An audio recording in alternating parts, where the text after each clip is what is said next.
so we'll just, she'll jump in whenever she gets here. If you don't want to join us in that pledge of allegiance, feel free to do so. Pledge allegiance to the flag of the United States of America and to the republic for which it stands, one nation, under God, indivisible, with liberty and justice for all. All right, thank you. I'll call the meeting to order. Take a moment.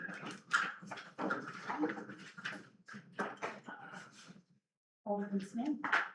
Mayor Smith is here. Mayor Smith. That's right. You can vote if you want.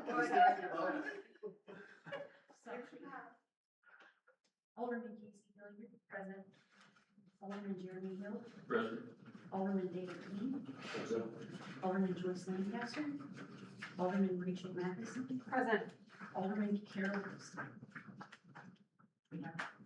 All right, and I understand, Wes, we just need to change the title of this to a special meeting instead of a regular meeting. Yeah, Tammy and I, bless us, we were fighting with the system, so that was one change that we did not have evidently. But yes, our regular meetings have not changed, it's still second and fourth Mondays.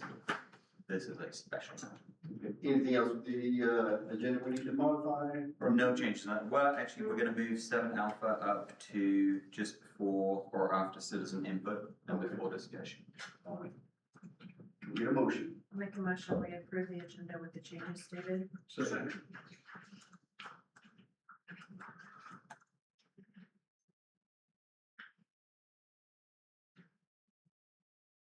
Alderman Hilliard. Yes, you can just do all of them. All in favor? Aye. All opposed? All right, consent agenda, any questions? One comment regarding the minutes for June 22nd. There was a scrivener's error that Katie was referred to as Human Resources Director. She's the Human Resources Coordinator, but no other changes. Make a motion, we approve the consent agenda with the adjustment as stated. Second.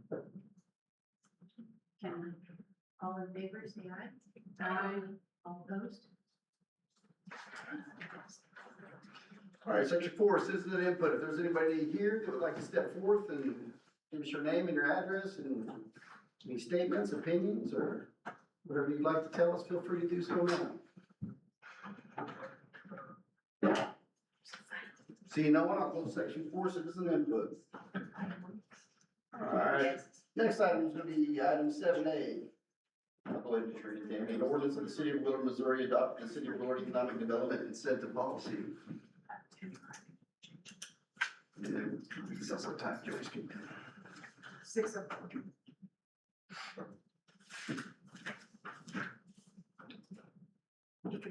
Oh, apologies.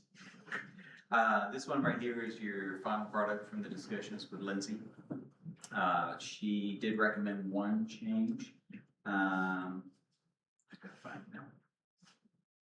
I'll go on my back of. One other thing that I can talk about while I find the email. She had drafted it with the eminent domain in there. We removed the language for eminent domain because I think it would be an uncomfortable topic for the community. So you'll notice there's no reference to that in there, and then I'm just going to quickly find this green section again. So she put in here in commercial, retail, entertainment development. The last sentence that was added she'd seen before was, in addition, the city encourages the use of economic development incentives to improve downtown and historic areas. I think that's one.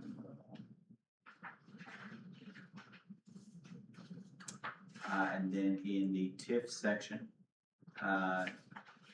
the bullet is TIF assistance to the project should generally not exceed 20% of total project costs. However, project assistance above 20% may be considered in circumstances where the applicant, and then there were originally A, B, C, and D. She kind of tightened the language on E, is seeking to develop land that is highly desirable for TIF assistance. Just gonna make sure that one. CID, there was a number 9 added, a CID formed by local business owners of historic and downtown areas to support additional public infrastructure and entertainment and cultural opportunities for residents and visitors is highly encouraged. I remember these are the things that kind of signal to those that may want to come to Willard, what you guys are really looking for. I think that was the only other change she suggested.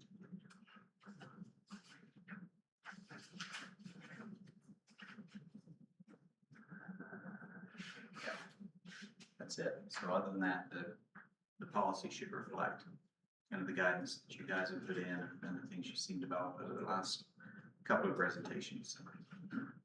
And then as a reminder, nothing in this prevents you from changing it. You know, if you implement it today and suddenly we have a good idea tomorrow, it can be changed. If we do an economic incentive for a developer of some kind, and then later on we learn some stuff that you guys want to change the policy, nothing prevents you from changing it. The only recommendation was don't change it while you're in the middle of talking to somebody, because that can have unintended consequences. And also can look pretty bad. So I definitely want to just make sure that you're not changing anything during any of this stuff. But other than that, it should be pretty flexible. You guys retain all the power, all the decisions, and no one decision at one past necessarily create a precedent for future decisions. And what, so you want a first and second tonight, or you just want to do a first? If the board is willing to do both, then that gets it cleared out and out the way, and then we can start putting it on the website for you to look at. But if you'd like more time to consider it, certainly do it first only, but push the second to another day. Read through it, discussed it amply. Anybody else? Say that, I didn't hear. Read through and discussed amply. Anybody else not read through it or need more time?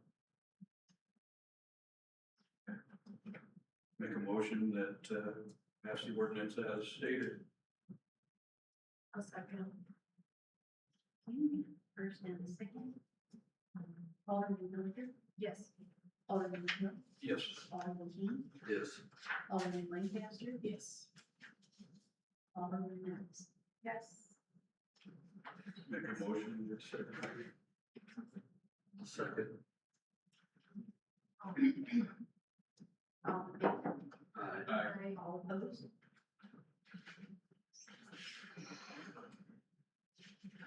make a motion to pass the ordinance on a second read as read. Second. An ordinance of the city of Willard, Missouri, adopting the city of Willard Economic Development Incentive Policy. Please, Donnie, you take another vote? And yes, you have to, because this is the second Second. one. So we just did the second read. We voted to read it the second time. I read it the second time and then just gotta vote for it. And it's passed. You've got your first and second already out there, so just gotta take the roll call. So, Alderman Drew, Yes. Alderman Hill, Yes. Alderman King, Alderman Lancaster, Yes. Alderman Max. Yes.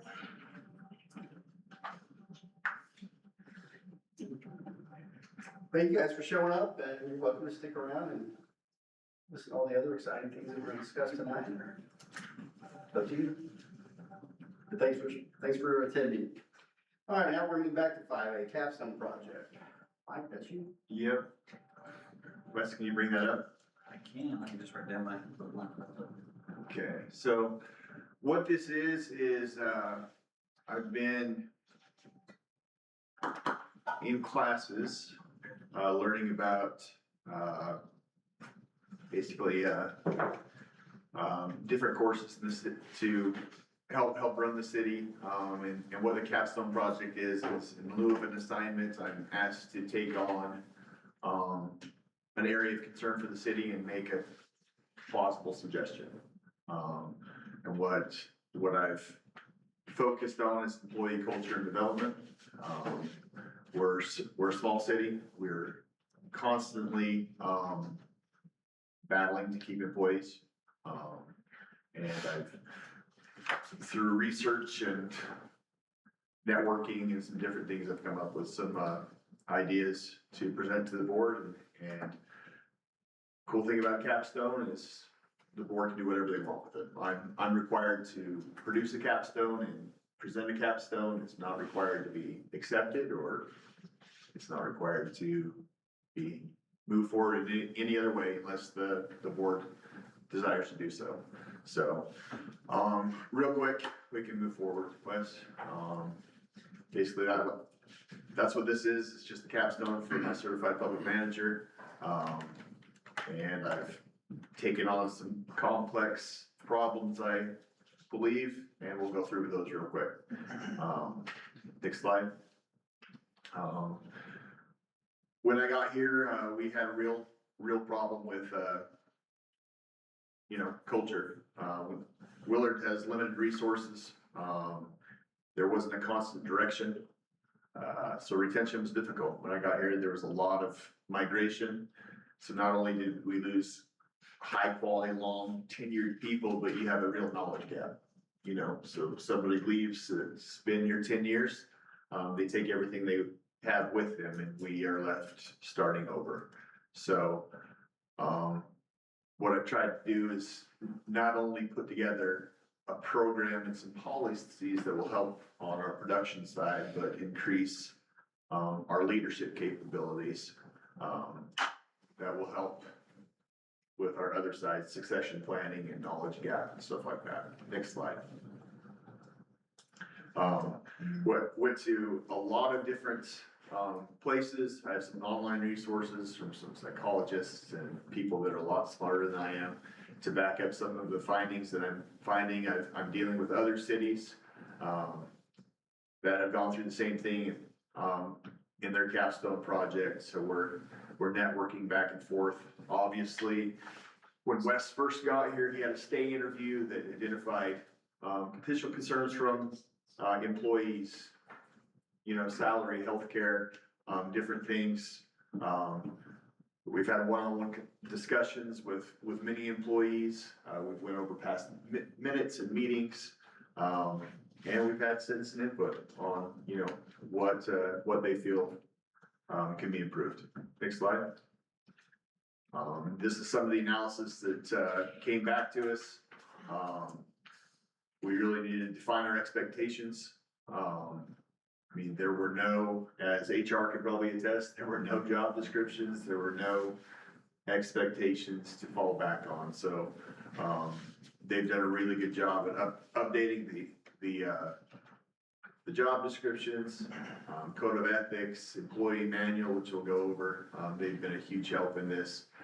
We want to make workplaces safe, and by safe, I mean, physically safe, but also emotionally safe also. Safe where you feel comfortable coming forward and expressing your ideas without fear of criticism. And we want to preach active listening. We want to promote the city as a career path, not just a job. So we've worked on some different things, defining expectations, progressive evaluations where they can go through and they can show improvement. And we're looking for, there's, in some positions, there will be a step progression where, hey, you're in this position, but if you go get this training and this certification and this CDL, we can step you up and move you to a new position. So, we're trying to be proactive in a lot of things. One of the biggest things, that Wes has pushed, is celebrating our wins. So celebrating the small things, the victories that we have. I'd like to take that a little bit further. Start maybe employee recognition from not only your peers, but from citizens, where they're not only celebrated individually, but as a group. During their daily huddles, they're brought in and said, man, Tammy she had a really difficult complaint and she handled it professionally, and this was the end result, and celebrate those things. And not only that, but at the end of the year-end review should be a celebration of all the successes we've had that year, all the things that we've accomplished. We've been asked by you all to review compensation in all forms, salaries, healthcare, and that is currently ongoing. Overtime, take-home vehicles, flexible scheduling, all of that is ongoing. One of the big things I think is missing is a city mission, vision, and values. We really have nothing to define ourselves on. We have nothing to fall back on, and I think that would go a long way in solidifying not only our leadership style, but what we're looking for and what we're looking to be as a city. And then pride and belonging, we wanna promote our staff, we wanna have team building, be a priority.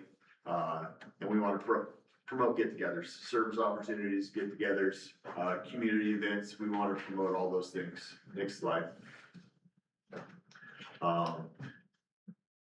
So I went through and defined some of this.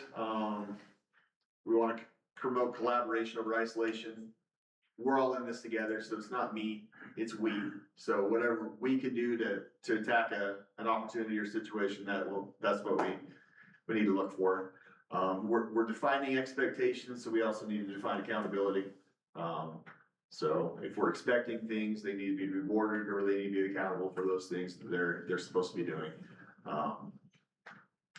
We talked about employee recognition, maybe some get to know spotlights, you know, hey, quarterly, this is Mayor Troy Smith. I don't think you know this, but he was born in Panama, you know. His hobbies are, yeah, I won't go into it, but you get what I mean. Daily huddles, just, you know, getting the group together really quickly, going over what happened yesterday, trying to keep the momentum up for today, go over any safety issues, different things like that. And just paying attention to the employees, letting them know they're not only needed, but they're noticed and wanted. So, next slide. Some other things that we do not have currently is succession planning for some of our leads and our supervisory positions. You lose some of these people, and I talked about knowledge gap and, you know, some of the problems that causes. So we want to dial that in, dial and tailor responsibilities to people's strengths, and then update those policies as we move forward. Talk about progressive feedback. HR has developed an evaluation process, which we feel is gonna work well. I also proposed maybe a reverse evaluation for the supervisors, where the employees get an opportunity to say, you know what, Mike's blown it this year, but these are some things I think he can improve on, and we can go through. Also with that job description will be reviewed every year by not only the employee at his evaluation time, but also the department head and HR to make sure that job description still fits what they're needing. We talked about mission and vision and values focus. Still recommending a new comprehensive plan for the city as we move forward, so we can push that vision out. And then we talk about benefit review. Next slide. I appreciate the Board of Aldermen. This has been a lot simpler for me since steps 1 and 2 they've already taken action on, and they're moving forward and everything like that. So I would propose step 3 is where we focus on establishing a city mission, vision, and values. Focus on the we, not me attitude. Having a yearly leadership training for the Board of Aldermen and staff, going over our values, you know, reviewing the last year, deciding a direction to move forward as a team. Talked about it. Avenues for employee feedback, you know, I mean, I think it's important that we hear everybody's voice. So give them an avenue for feedback, whether it's reverse evaluations or just in your daily huddle, say, this is what's going on, and this is how I feel. Celebrate the wins. Training for all staff, whether it's leadership training for upper management, or whether it's training for your streets guy, how to be safe when you're in a trench, OSHA training or whatever. We talked about succession planning, and also supporting HR in their roles to keep us safe and free of liability with their yearly training. Next slide. Our competition doesn't really have to try hard. They have a lot more resources than we do. We don't want to be a training grounds for larger cities. So we need to listen to the voices, and that's just not the voices in our head. That's the voices that are coming out and expressing concerns over different options. And we need to show the employees that we're working on things. Yeah, there's a good chance that we're not going to be able to pull off a lot of these things, but the employees are going to appreciate us taking a look and strongly considering what we can do to improve the situation. And then I want to turn this into a destination, you know, I want this to be a career, not a job, you know? Nobody dreams about waking up to go to a job, you know? So if we can have some future planning where, you know, they have progression and they know their expectations, but they know where they can be in 5, 10, 15 years if things work out, I mean, that helps us. So next slide. The next steps would be, next slide. We're already working on the wage survey as directed by you all. Our next step would probably be to present options, recommendations for approval or denial or whatever is recommended, whatever the numbers come back. Next slide. Same thing with the health benefits. They've had multiple meetings with multiple providers and they've come back with some different plans. Presenting that to the board would probably be the next step to get that ball rolling. Next slide. Enhancing our culture. Talk about approving yearly training. The first we'll go over the mission, value, and vision statements, and then meetings thereafter would review and adjust our direction according to what the board and the mayor and the city administrator would like. Adding leadership and legal training to that would only help us in the future as we come up opportunities we probably haven't seen before. So next slide. Also additional training to our department heads for leadership. Obviously they're going to be the tip of the spear when it comes to upholding the mission and vision and values. But they need to provide high quality leadership for their teams, being a team player, and if they don't have that training, know how to do that, that could be a problem. As for direction, we need to constantly be looking for ways to improve. Just because it was done this way 20 years ago probably doesn't hold much water now. Promote active listening and interdepartmental communication. How can we help you accomplish what you're trying to get done? And then, like I talked about, we're defining expectations. We need to define accountability also. So we have to have decisions made where the information is. And what that means is generally, there's a lot of times the information is not in the director's office. It's somebody that's on the street doing the work. They have the information, so they need to have the authority to make that decision and move forward because they have the best information. So we need to be able to delegate that to them where they have the confidence to move forward and make those decisions. Next slide. We talk about employee training, expectations, compensation, a look to the future. We've already been over this. Next slide. We talked about a little bit of recognition, about individual recognition, team recognition, and then city recognition, a celebration of success at the end of the year. Department of the year, you know, Tammy really hit a home run this year in planning. She broke every financial record, and she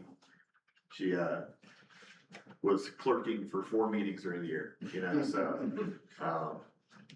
Which we know you love, by the way. she absolutely loves it. So, this is just important. I mean, employees that are noticed feel needed, so, and I could go through the psychological stuff on that, but it's way over my head, so I won't. So, next slide. The program has a lot of benefits, going from confidence to lessening of liability through accidents or you know, breaking of rules. It establishes the mission and vision and values in which we can rely on, along with our comprehensive plan to field decisions. So if we're in a tough decision, does it follow the mission and values the city has? It will cover succession planning, eliminate knowledge gaps. If people leave, we'll hopefully have people trained up and suitable replacements behind them, or keep the people that we have and move forward. What we're trying to promote is a we, not me environment where we're focused on development and training and not reacting to everything all the time. Next slide. this could possibly be a yearly action plan where we're going through and doing a P and Z work study and maybe a Willard Day of Service where we put it out to the public and, hey, this is stuff I wanna see cleaned up downtown or on Ninth Street or wherever. We're gonna have the quarterly employee spotlight on the mayor in February, you know. Freedom Fest is obviously the end of June. Citizen Appreciation Day, I'm just throwing these out there because these are just possibilities. Citizen Appreciation Day at the pool, come buy your pool pass, we'll give you 25% off and give you a burger and you can swim for free on this day. City retreat to Langston Street because we probably shouldn't go too far. So, just so we can circle the wagons, review the year, see where we're going, continue the momentum, and maybe have a couple of get-togethers, you know, a thank you barbecue at the pool where we can throw public works off the high dive. Well, they can jump off the high dive if they don't need to be thrown. Possible, you know, Christmas party with Department of the Year awards and different things like that to bring people together. So this could just be a possible action plan, yearly action plan that we look at and we move forward. Next slide. So that's basically what the summary is I'm trying to put together not only a policy for production and accountability, but a policy for leadership where we can make and train leaders. More importantly, we can keep leaders here in Willard. I appreciate the time. Thank you. Thanks, Mike. Yep. We have a Christmas party, does everybody buy each other presents? No. If this was in place, would you have stayed? Everybody else on the spot like that. I mean, I came to America for the barbecue, just saying. We did have the barbecue at the pool. They said it was limited activity. Any input or thoughts for Mike or? I love the idea. Yeah. I think it's great. It's just. Recognition, I think people always. I think recognition goes a long way. At my work, we do what's called unreasonable hospitality, where our department recognizes people in other departments just based on some kind of interaction. And it's kind of fun to just pick one thing. It's hard sometimes to find something, but it's when you start focusing on looking for the positive instead of the negative, Yes. it definitely kind of turns your mindset around. For sure. So. All I would think of is Facebook. Wouldn't that be great? Get rid of Facebook. Maybe I should just put that up there as the capstone and call it good. Yeah, if you have a complaint, call in, Facebook's not it. Any other comments? Maybe different avenues to pursue? This is, I also very much like the idea of team building, like getting everybody together away from work. I think that's fantastic, because I think sometimes it's nice to check out the away from work and focus on the people instead of the work. Yes. agreed. Always had more conflict was solved over a soda and a sandwich than wherever solved sitting inside of a HR office. I know, and I think that's true though. Yeah. Your HR director might disagree, but, She might. Well, she can go out too. But hey, it saves her work if someone can go have a sandwich and a soda and resolve their issues. Everyone lives happily ever after. But, all right, if there's nothing else on that, we'll move the employee handbook. Hello, we're gonna have this, revisit it again, kind of get your guys' input. I've been working with Anna from Lauber. We've been going essentially line by line, in all honesty, for me to have an understanding with what we have in the handbook, what's kind of been created. We've chopped some things out that kind of made it a bit confusing, referring to old system versus new system. Not necessarily a reason for confusing the employees also. So if they have if they're curious on what the old way was, we have those handbooks to reference. So that's been a big part of it. We got to 7.15 the other day, so we're about halfway through the bulk of it, in all honesty. So we have it planned this week to finish that. So plan is to present the final thing to you guys on Monday next week. I did replace what we had kind of talked about for the leave accrual in, 5.5 starting and then onwards. After talking to a lot of the employees, the department heads, kind of getting their input on things, getting, better understanding, answering some concerns that they had, some confusion was in there. I think this is at the most agreed upon, and this is the most that you're gonna get as far as making everyone happy, closest you're gonna get, so. Kind of just an idea on what you guys are thinking for the caps.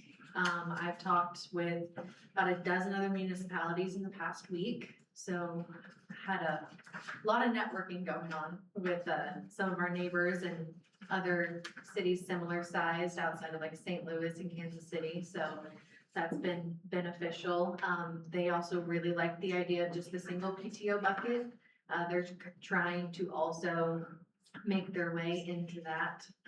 It's also much more beneficial administratively. It gives the employees a sense of, they don't have to explain themselves, on why they're trying to take their time. I did amend in here the up to 10 hours of holiday pay at the employee's regular rate based on the employee's normal scheduled shift. With speaking with the police officers, that was one of their biggest concerns because a lot of them do work the 10-hour shifts. That's more beneficial to the city. We've also discussed adding in to the handbook the opportunity for these supervisors to change schedules to where it could be 10-hour shifts, just dependent on the needs. So that gives, maybe Public Works the opportunity to have longer shifts if they're interested in that. It can have, maybe it works better for that person to have 9 to 7, who knows? That could give more overlap coverage, gives the opportunity in multiple departments for people to make those decisions. That was really the biggest thing though, was our PTO and our holiday situation, for our employees that has been completely changed in there. If you have any, feedback, or really the caps were a really big thing, on what you guys think as far as payout goes or what they're allowed to carry over. This also would make our salary employees make a true salary, not clocking in and out. That's been, something that's been discussed a lot, I've noticed, in my 2.5 months, so.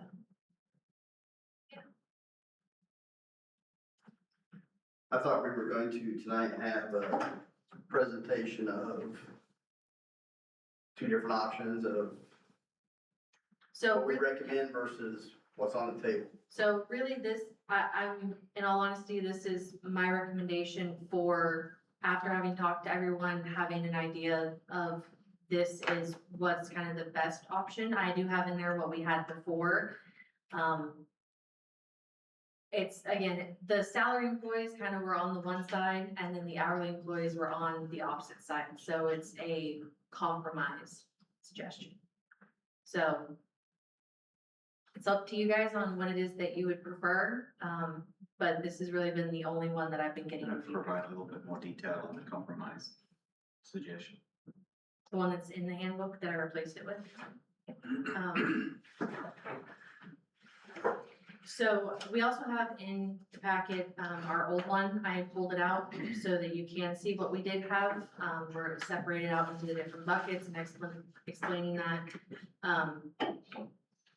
Again, the biggest thing that I had gotten from talking with the department heads and the employees that wanted to have conversation is that, well, hourly employees wanted the one suggestion that had comp time, and then the salary employees wanted the option to not clock in and out anymore and have the front load. So it was just, let's just mash the two together, and that's really what made everyone the happiest.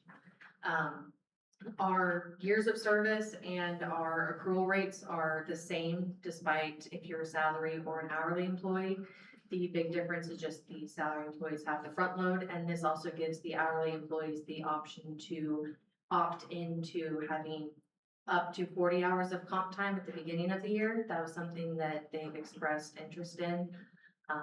Carried over? No, so it's just in the 1 year. It does, if you don't use the comp time in that 1 year, then it will be paid out in the last paycheck of December.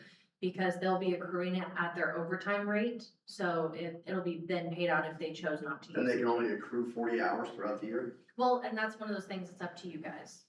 Did they say they wanted the 40 hours? or- Everyone seemed pretty content with the 40 hours. That's also what, the only other municipality that I was finding that actually offers comp time to their hourly employees was Nixa. And they do 40 hours. And so that's kind of what I suggested to our hourly employees. They all seemed pretty fine with that, you know, they could accrue up to an additional week of, you know, time off. They get paid time and a half, no matter what. This is just giving them a comp. If they elect for comp, they can have it. If they wanna save it for like a week paid off instead, Yeah. but after the 40, it would be Just time and a half. And is that the overtime, no department head choice. whenever they take their comp? Or is that just submitted just like vacation time? It's just submitted like vacation, but, for the hourly employees, that would be just the only separate bucket. Because their PTO, they'll be able to carry over versus the comp time. If it's not used in that year, then I will pay it out, just for tax reasons. You pay it out, same here. So they can elect to have time and a half or put it in for additional. It's all compensated as It's time and a half. compensated. Yeah. Even if But they they're- can So they put can a bucket either be of paid comp time for use as leave balance, as up to 40 hours. overtime, or they can save it for later. Okay, that was. But that was only my 40 confusion. hours. Okay. After that, they have, But They so just my have to take question it is, right then. Okay, perfect. do they get 60 hours? Because if they're getting paid time and a half, No, they you're just giving them accrue it half at a of faster their pay rate. of, Yeah. you know, Yeah, okay. it's just accrued at a faster rate. So Yeah. once they hit, it's like 27 hours and some change, so it would just be rounded up. So once they hit that time, it's equivalent to 40 hours. That's where banked. my, yeah, Yes, they're not losing on correct. the halftime. Yeah, no. And then you said the salary employees Mhm. elected to not get comp time and just do salary? To have the front load of Front load, 160 hours. 160. Yes, that's currently what we allow for comp time for the salary employees is up to the 160. So When you the, say front load, does that mean it's earned or not earned?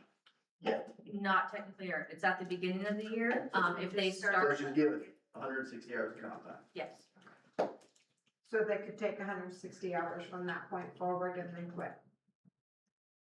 technically, yes, that'd be part of their compensation package in a way.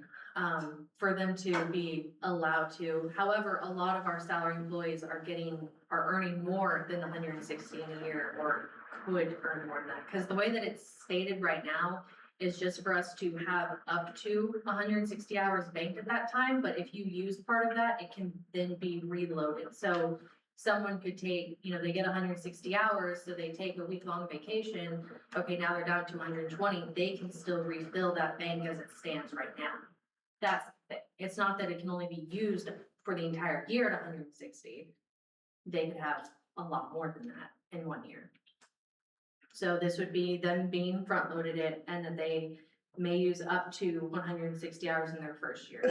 Use any more than that, but usually with a salary position, you know, it has been, you know, higher as far as what their position is. You tend to not have to replace them as often, hopefully, whenever going into those. Are the department heads, is it primarily them that are salary? Mhm. Is there anybody other than the department head salary? Our team, like at at the parks, the coordinators, so, their salary, the job descriptions that you approved last time. So, sports coordinator, activities and marketing, and, cause it's Mallory, Emily, and Liz, so the aquatics and facilities coordinators, so they are all salaried positions. So this would, again, it would be eliminating the active comp time. They're not going to be accruing every pay period. And in all honesty, if our current payroll says anything, certain times we have to put in a lot longer hours than other things based on events that are going on. And so, you know, getting more than 160 hours is not outside the realm of possibility. So theoretically, January 2nd, January 1, Trevor starts with 160 hours of comp time. January 2nd, he gets called into work for 10 hours. He just accrued 15 more hours to add on to his 160 on the second day of the year. He wouldn't be accruing any more comp time though. That's He can't accrue because he's at the 160 cap, just, they wouldn't be clocking in and out anymore. We're not tracking. so the 160 is all they get. And then he gets his ETO, which is the exempt time off, which is just the tiers that match the hourly employees. So if you're in your first year, for example, then you're accruing 4 hours per pay period. Just That's as your the pay, vacation. sick, So personal. Trevor runs through 160 hours Mhm. by March. Mhm. Can he then begin to accrue them again or not? Not the comp time. The 160 is just as is, it's front loaded. He's been accruing in his bucket of, He would still have his vacation as sick. Sure. yeah, it depends on your years of service, on how long you've been here, on how much you're accruing per pay period, which is matching essentially what we do have right now on what they are earning. Again, the only difference is it's not into 4 different buckets to be pulling from that are earning at different rates and getting all of these strange amounts. It just seems that one person or one position, like Trevor's, that gets called in quite often, gets the 160, then someone that might work in another department that doesn't really ever have to come in very often gets the same thing. Well, for salaried employees, keep in mind, you don't have to do anything for salaried employee. You work Sure. whatever you work. So it's really a benefit for somebody working salary who really does, salary used to have some benefit to it. But here these days, it's just, as they've raised the cap more people just work and work and work, and there's really no true incentive to work unless you just like to work. So this is a way to kind of front load them. And other cities do various different realms where, certain management levels will get a certain amount of time preloaded.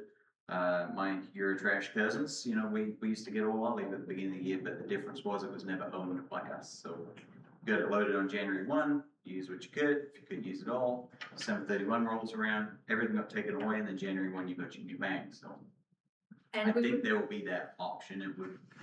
We don't have to pay it out necessarily if it's given, do we? and with our, You're giving a right to it, so just like vacation, you have to be clear if it's not a right, that, upon termination, resignation, retirement, this will not be paid out, but on these circumstances it is. Yes. So you've got to be absolutely clear what So you're there's paying a and what you're not. budgetary concern about it, and it sounds like that. But that you're describing it as comp time. I think you'd have a really hard time not paying it out, because you're saying you're actually doing more work. It seems to them be incentivizing somebody to get to a salary level, but not a salary workload. So it seems to incentivize. We but don't know not much work. about where the comp time came from, and I have my assumptions, but, it does reward employees who are at the salary level for working more than, last week I worked 60 hours a week, so I mean, it does kind of make you feel like, okay, it's noticed, that's a nice thing. And that there's no real benefits to salary, just workload. So I think that the staff wanted to retain some. I have absolutely no problem at all with, giving them comp time as an incentive and what we can't do in salaries. It just seems to me that mathematically, we look at someone who gets called in a lot more, we probably should be able to have a higher ceiling Right. versus someone who's over here not coming in much after 5. So maybe increase their ceiling or change the other one. I mean, I see your, You see where I'm like, going? for example, Caitlin, you're salaried, I'm assuming, right? So you don't get called in after hours often, traditionally, Mhm. but like you said, Trevor, every time we have a water break, which around here is often. More than So Trevor gets called out all the time and you both end up with the same front load. So that's the point that Troy's getting to. It doesn't seem fair. In the world of small children, it doesn't seem fair. Keep walking on like we have been. I mean, yeah, which I'm game for. I mean, during budget weeks, I work Right, 12-hour days. It doesn't matter to me. I mean, right. So, and again, I mean, again, depends on what is going on during that time. I mean, while covering with Gina being out on vacation, most of those days were 10, 12-hour days for the past 2 weeks. cause she comes in early and I stay late, so. And I don't since want you was guys, here till I don't five. want you guys to think that we're saying. No, no. That you're only, we know, or Yeah. we think you guys only work 8-hour days, and we Yeah. know you don't work a lot. I think where we're going is just those that tend to and are subject to a lot more calling, should probably have a higher ceiling. Yeah, I mean, Trevor has spent how much experience in a sewer train? You know, so maybe 160 for everyone except for, public works guys, or if Edward wants to chime in, I mean, if. Yeah. It's No. also about time management though too. If you do come in on the weekend, trying to leave early on Wednesday instead, or, making sure your guys have it covered, that you leave at noon on Wednesday. But There's ways to, I agree with But that. maybe give him or someone in those positions instead of maybe 160, maybe 200. I can tell you from being on call for 20 years, you start asking people to leave early. Those people that wanna leave early will leave early, but those people that don't and would rather have the comp time, you won't get participation coming in at 2 o'clock in the morning if you're making people go home. Just saying. So. Yeah, I mean, I hate the idea of, well, yeah, I got called in last night, so tomorrow you're gonna kick me out at noon, so I don't get my time and a half. Yeah, I mean, if I decide to come in at 2 in the morning and jump in a sewer trench, I mean, it should be compensated a little bit. Absolutely. So, less for hourly, yeah. So, I mean, for any. I mean, that's just my thought, I mean, whatever the board wants to do, or, I mean, I don't know, if we gotta ask the deadline, I know you're trying to get the handbook finished. Yeah. Um, And most of the other, again, like, most of the municipalities don't even offer comp time to their salary employees. Or do a front load, or anything of the sort. We have one, like, even this is a better, PTO, ETO package than most of our competitors because they can compensate They pay better. in salary, yeah. And so it being one of those things of like enticing those ones that we do wanna keep in those higher positions of, hey, I know that maybe we're not giving you that dollar amount that you are looking for, but you can have more time off during the year with your family, with your kids, whatever. And we are going to also still remain with our current separation of you have to have worked for 1 year with us in order to have any of the payout, so, I mean, there is that, because we do have that currently in our handbook. so that the salaried folks would rather go with the front load than go as you earn. A lot of them don't like clocking in and out. That's been one of the biggest things just to be blunt, I don't, I mean, there's been a lot of them that don't really care for it. Some people, So by a nod of heads, the salaried folks in here prefer the front load. I was wondering. By the salaried guys that are in, or folks that are in here now, would you all prefer the front loaded 160 hours or earn as you go? I would say yes, because that's what I'm used to in other, Earn as you go?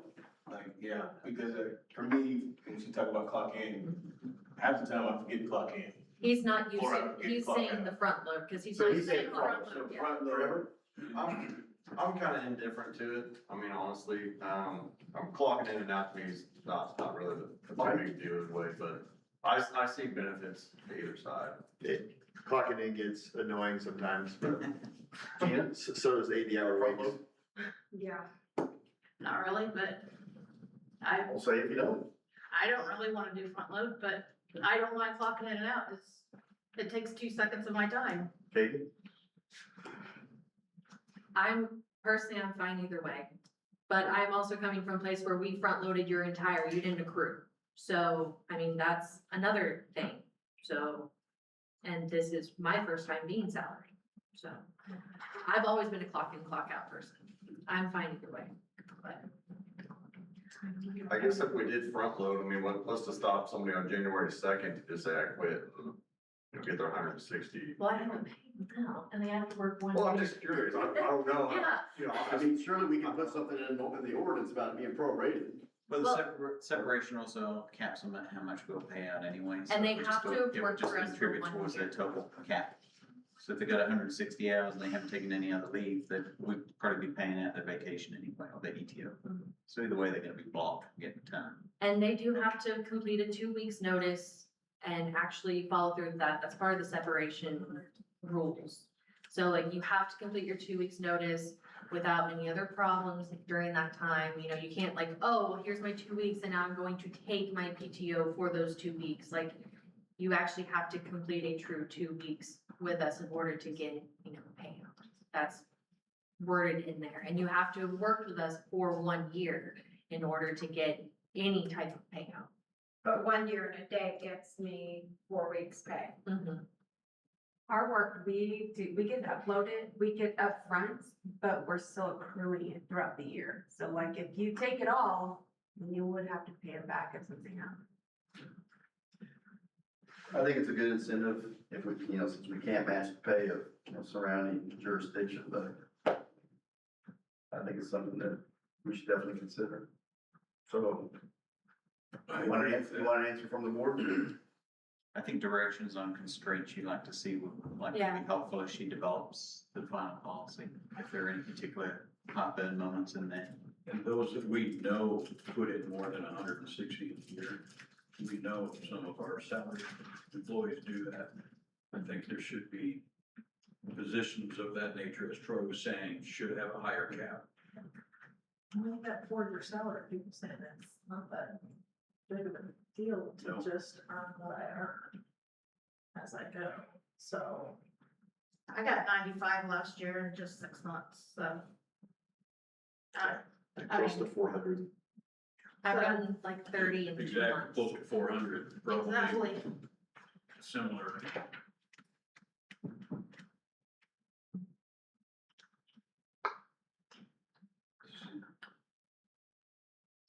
What is it you guys wanna see? You can't get 7 people, give you one answer. No, but I can take a lot of, I can get feedback and try and again, make a compromise. I mean, I'd have to say, what does it do to the bottom line of the budget? I mean, are you shorting my 240 hours? So we're gonna save money there by front loading other folk? I mean, to me, it's what's the dollar? What is the bottom dollar? That's what we have to look at, because that's what drives most of our decisions.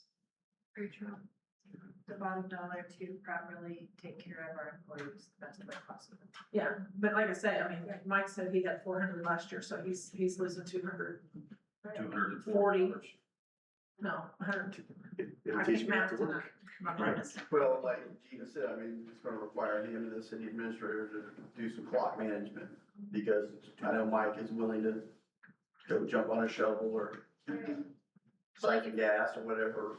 If we do see siphons getting a lot of, then maybe there's some other area. Do we need to hire another person in that department? Why is there this need for someone to work so much over? Like, what's going on? Is there a way to better support? Because that's also not good for a work-life balance, No. regardless. So if you are getting so much. Maybe having the departments evaluate that. Why are you working? Why is someone always there? Well, the department head, that's their responsibility as far as I'm concerned to manage that. So to summarize then, we're okay with moving forward with 160 hours front loaded, yes. Joyce is kind of like, Joyce probably wants a number. I mean, again, what does it do to the budget? I mean, Will it that's- negatively impact the budget? I mean, obviously, it's gonna come at a cost. Well, you're currently paying comp time. Yeah, So it actually It's gonna regulates cap the it. budget because it would be a set 160 per salary period in the budget.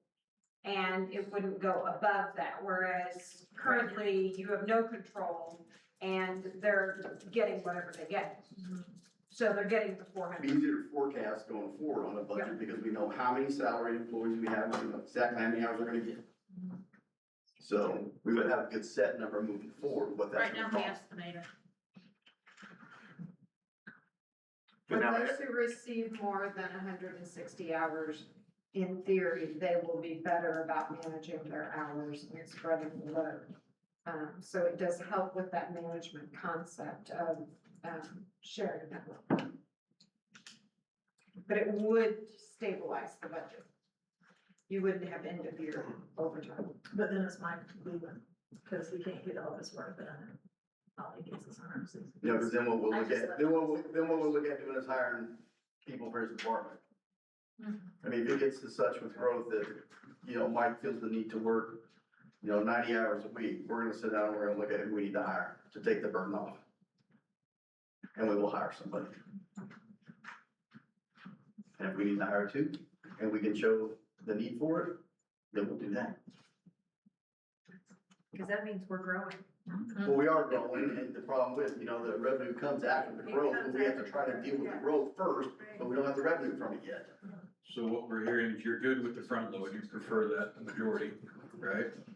What about where we're saying on the cap at the 160, should there be, for those that we know, should that be put up? I mean, should there be a different cap, a higher cap?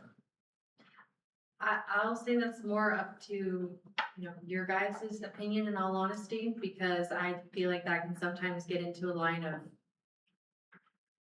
favoriting one department versus the other. I know that there's an understanding that they do have, you know, their job does entail other unknowns, but it can also be like, oh, well, because they work in public works, but because I work in the office, yeah, that sucks for you, I'm so sorry. Or, you know, it can be the other way around. If maybe someone who's like in an office, like in a chief financial officer position versus someone who's in public works, who they are out there in the sewers, then so someone who has, you know, 20 years of like this type of experience, we're not gonna recognize that just the same as, you know, someone who is out there getting in the muck. They're both important. They both have their reasons as to why they are positions here. My hope would be that in the future, that the 20-year CFO, their salary would reflect that. I mean, that's the destination I would like to get Yeah. to, is that the salary will reflect Yeah. your resume. Yeah. Not necessarily content. Yeah. But right now, we can't necessarily get to that point. Not realistically. I mean, from what I do have that I've been talking with the official job descriptions and what I've talked to the other municipalities, I mean, even now, we're paying more than some of them and we have better benefits. Despite the fact that, you know, not everyone may necessarily agree with that, but a lot of, you know, the tech ones and tech twos in similar size, like, I've been talking with Jessica and Monette. You know, their guys are making less than 40,000 a year in those positions, and we are definitely at that point and above for most of those positions. And they're union. So, That's of interest. So what do you guys just wanna go 160 for everyone, or do you wanna say 160 for certain ones, then another week, which would be another 40 hours for others? The challenge can be, keep in mind, new software programs can just devastate a department. Because they don't work. And you know what I'm talking about, Oh, yes. like, you can have I've seen everybody videos. happy in accounting or utilities, and then you get them this new program that doesn't work. And they're putting in, you know, 80-hour weeks and not keeping up. 4 months.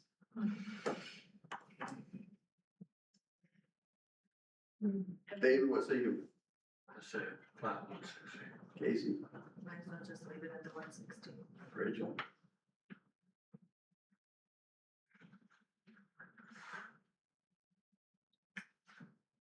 I would say leave it at 160, but I still think there's more to look at. And we're gonna look at it through the wage analysis, I mean, hopefully. and again, I mean, that is just the front load. There's also to keep in mind the accrual based on New Year's. Your holidays, experience. vacations. So, I mean, they are getting a lot of hours based on that, and they can roll over, you know, the 500 hours if they get up to that point. That's a lot of time eventually.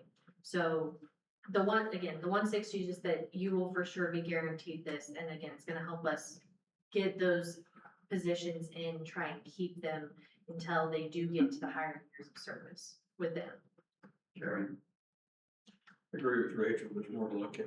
160 is a good start, and I understand where you are coming from and where Gina's at.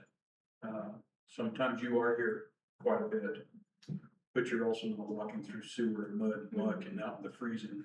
I think that they should have a higher cap. Joyce? Don't say it, I know you're getting ready to say it. Come on, Joyce. What does it do to the budget? No, I mean, I understand. They're already putting it out because they approve it. Yeah. Yeah. I mean, And this is something we can revisit at another time. I mean, nothing that we do is ever etched in stone for 100 years. If, as the years progress and we experience a massive windfall, and we find ourselves with pocketfuls of money, then we can always come back and we can look at benefits and pay and all that stuff. When And keep in mind that the overall goal of this handbook, I mean, gosh, the guy, I started on this like June 20, no, actually October 24. It was June 25, I was done with the first draft. I mean, point being, it's been going for a long time to kind of get to this point where we're almost at the finish line. But once it's done, it gets you kind of current, but it, like you say, it's not etched in stone. So you can still, you can table something and go, okay, let's include it like this, but we want to come back in a month after we approve the handbook and discuss alternatives or go into more detail on something, tweak it. It's not by any means finished, but it is a starting point you need because you've got a 22-page employee handbook that lacks a lot of the protections that the city really needs, desperately needs to have in place to prevent problems. And there's nothing that prevents you from 3 months down the road, 6 months down the road to go, well, this really isn't working. And you change it. and there's As nothing quick as you could vote on something tonight. stopping a department head during the budget process when we start that from saying, hey, we've now identified this need because we are experiencing this new situation. We need to do X, Y, and Z, and that's something we can tackle during the budget process. So, sound good, Katie? Sounds good. Move forward with that. What else? On call is next. On call. On call, okay. So, again, talked to a lot of the municipalities. They have a little bit more of a stricter on-call procedures. It kind of seems like overall, a lot of residential requirements, which I had kind of proposed last time, to mean that that person is able to be an on-call employee or not. To my understanding, right now, we have it stood as must, within 2 hours to respond, I believe, is what I've heard. That's the highest that I've heard. Most others is within an hour of response time. And to, not to necessarily jump ahead, but to tie it in, none of them really have a take-home vehicle policy. So trying to, again, compromise and do something that would work better for Public Works and Way is to, if you are on call, then you would have a take-home vehicle during that time, but not to be on call like 24/7. It would be on, by a weekly basis, and then you would trade with someone else, or it's very kind of open-ended based on what the needs are during that time. It's not a set, okay, there can only be 2 people on call. There's gonna be times of the year where it's gonna be winter and we're gonna need, streets to be on call, but that doesn't mean we want water and sewer to lose out on anything for that. And then the compensation for them at a daily rate, and then also the expectation for them to have, the on-call phone, make sure that they are available. They do have to answer it if they are truly on call. The guaranteed 2 hours of overtime if it is on a weekday, and the guaranteed 3 hours of overtime if it is on weekend or holiday. So that is pretty comparable to the other municipalities. You're probably gonna have to explain to them what our policy is now compared to what you're saying, because they don't do this on a normal basis. Yeah, that's fair. And in all honesty, from what I've gathered is that there's not a true, on-call procedure, and feel free to jump in, Trevor, because you're the one that actually deals with it. It just is, it kind of seems like it's everyone on call all the time, essentially, is what I've kind of gathered to Well, it. it's not, I mean, to Like, work there's the water one leak, you person can't on have the phone. one person working water leak. Yeah, I mean, there's one phone, that somebody carries, but they come in, see the problem, can it wait till the work day? No, we can't, we need to call 10 other people in or whatever, 5 other people, whatever. So, I mean, yes, we are all on call 24/7, but if somebody's going on vacation, you know, we obviously know we can't call them. But whenever we call you, if you're around, we expect you to come in, so, I mean, in a way, yeah, we are always on call, you know? Am I just missing the part where if someone's designated on call, they get compensated even if they don't get called in? No, that's correct. If, for them to remain like truly on call, they would be compensated. So if, Right now, they get $50 a paycheck. Per day? There are No, four per people, check. four people who are the on-calls. They get $50 per paycheck for being an on-call. 5. So one weekend, this person has a phone, one weekend, this person has a phone, one weekend, this person, but they get $50 every paycheck. Her plan now is more of a, this is your week. If you get called in, you get paid this amount of money. Her plan is different than what we're currently doing. So this new plan doesn't have it built in that you get paid for being on call unless you get called in? no, so if you're the person who's on call for this week, then by remaining on call, you will be compensated $10 a day, regardless of if you were called in. That's And then, standby compensation. yes, standby. And then if you are truly called in, then you will be guaranteed 2 hours of, you know, your overtime rate on weekdays, and then 3 hours for weekends and holidays, because it's a strain, obviously. It's like, oh, well, you know, not everyone wants to just be ready at the drop of a hat on the 4th of July weekend, but, you know, that's gonna be the one person. And then, you know, call in who you can, but not, again, not everyone can just put their life on hold. On average, though, on a call out, do you ever take less than 2 hours of work time? I mean, it depends on what it is. I mean, like turning somebody's meter on or off is not gonna take 2 hours. But then we get into a lot of calls, it's all nighters, you know, we may get into some 10 or 12 hours, you know, so it's, I mean, there's a big variance in it. So my question is, on, Yeah. let's say, Go home. for example, right now, we've got Trevor on call. And you get a call out. How many guys are you going to have to call? It varies on what it is, like just turning a meter on or off or picking a So dog out. let's say that somebody calls and says that there's water gushing in front of my street. So- Or in front of my house. You gotta have backhoe operator, at least 2 guys in the ditch, somebody running a dump truck, a lot of times 2 dump trucks. So, I mean, you're easily looking at 6 guys. So in a situation like that, how do you figure out the compensation? It would just be the one person that had the phone is getting the pay for having the phone. Everybody else is just getting overtime.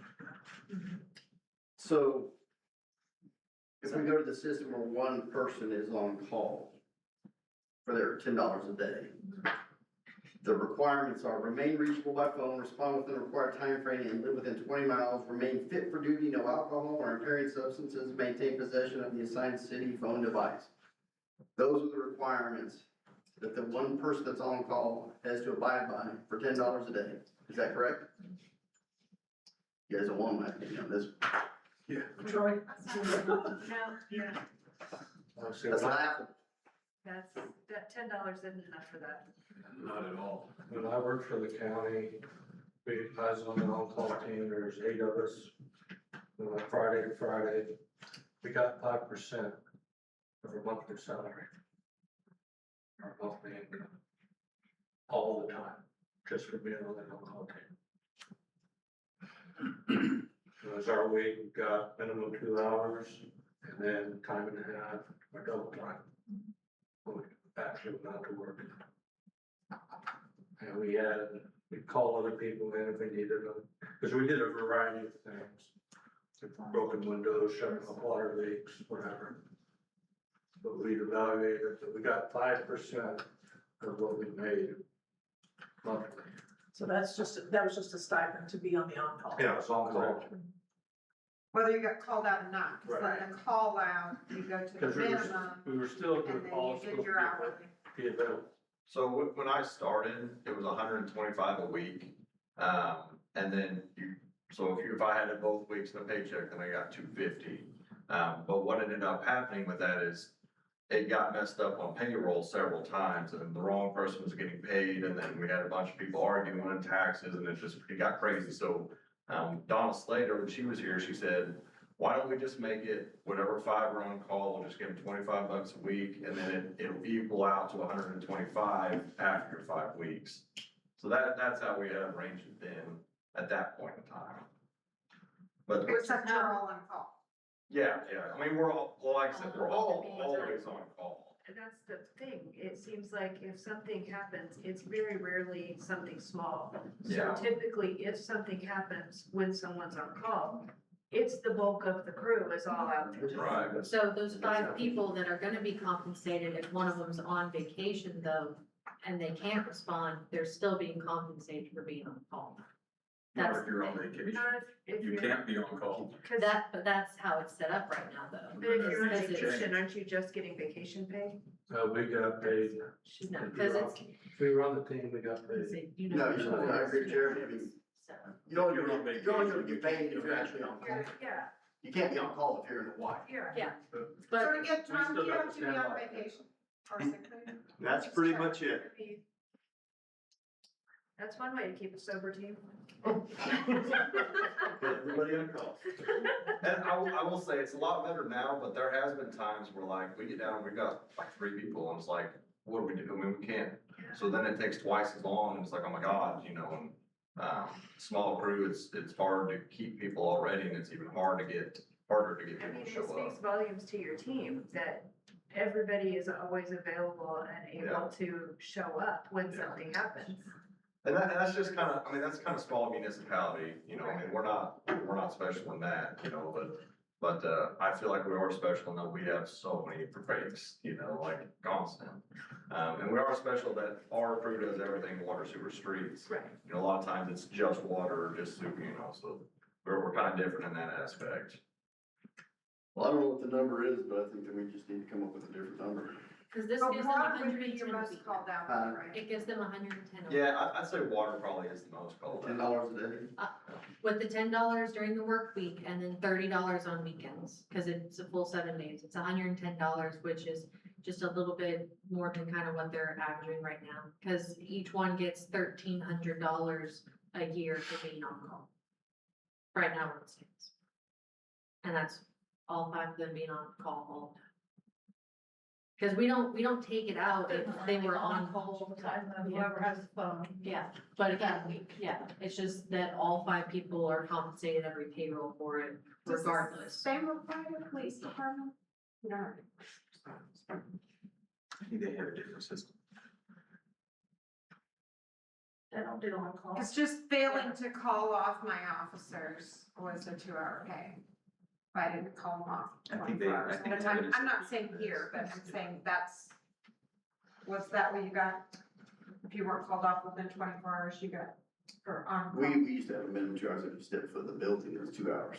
Yeah, but if they call you off the on call, you didn't get your 2 So hours. if it got canceled, Yeah. you come in, then you get, Even if it's canceled like right before? call me right before it's in the Like building. you're to or- be at court at 9 and they call you at 8:30 and say, Yeah, it's canceled. we settled it and you got no money. Correct. If you showed up. Y'all got screwed. I couldn't If tell I you- did not call you off I can't tell you 24 that hours when you ahead got of time, screwed. you automatically got that time, because they would call me at like 12 hours, so are you getting this taken care of, so I can get on? Here's, Because I get the money in. We had on call, didn't get paid anything for it, but that's why it's kind of sensitive to me. if we got called, so I retired out of BNSF, if we got a phone call and you woke me up, I got an automatic 2.75 hours. Because if I got ready and I was starting to head out the door and you called me back and said, never mind, it's been fixed, the train is now moving, we don't need you to come fix it. You were still disturbed. I'm still compensated at That's where I 2.75. was. As soon as I answered that phone, I got paid Mhm. 2 hours. And if you didn't call me and I was at the top of the board and you called somebody else, I got the same pay that they got for what they worked. Do we have a lot of overtime for our police? Because you should have called me, and now I missed out A on. lot of overtime, they get overtime and shifted. Then we call them.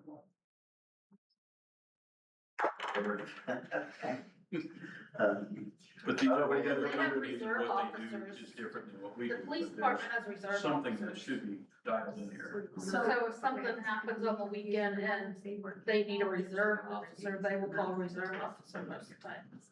Yeah, some of that doesn't handle the call out for the specialists for, or for court.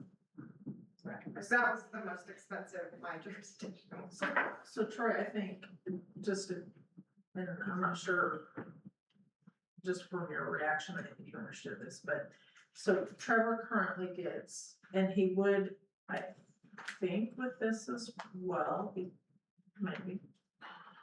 Like, he gets paid call out whether it's his week to be on call or not, because They're it's just a split it up. monthly, it's just kind of like dates, it's every week regardless of whether you call out, but you're required to do a call out. But you're saying everyone is on call, and one person gets a little more because they got the phone. Well, I mean, like right now, it's $25 a week for the 5 that are on It's call. getting split amongst. Yeah, because that was the 125, it was a mess with Donna Slater, she was just like, this is gonna be so much easier, just. It was a mess with Tyler mainly, but Yeah, yes. and so that was, and it worked, I mean, I'm not, It was yeah, the I mean, so we didn't have to come down here and tell her who had the phone and everything, it was just, these 5, they're getting it, the They're money's the the same. on-call. This is Yeah, their it's, stipend. the money's the same, you're still getting your 125 for carrying the phone, because you have it every week, or every 5 weeks, sorry. So it ended up working out, you know, that. But I'm saying, Joyce, if there's an individual that has to abide by these policies, $10 a day or $130 a week, spread out amongst 5, because from what I gather, all 5 of them are abiding by this. But if we go in this direction, then there would be one designated person that will receive this pay that has to abide by these rules, just one. Yeah. And then each week or whatever time frame he transfers. Yeah, we had to abide by those rules. So you would have times when you're not. Yeah, that's what I'm saying, right now, 5 of them get paid, they're not all abiding by the rules. Yeah, no, not everybody. Yeah. So, I mean, if we're gonna go to one person that has that responsibility, one person gets the phone, I mean, obviously, if the one person gets called and says, guys, I need you to come in, then.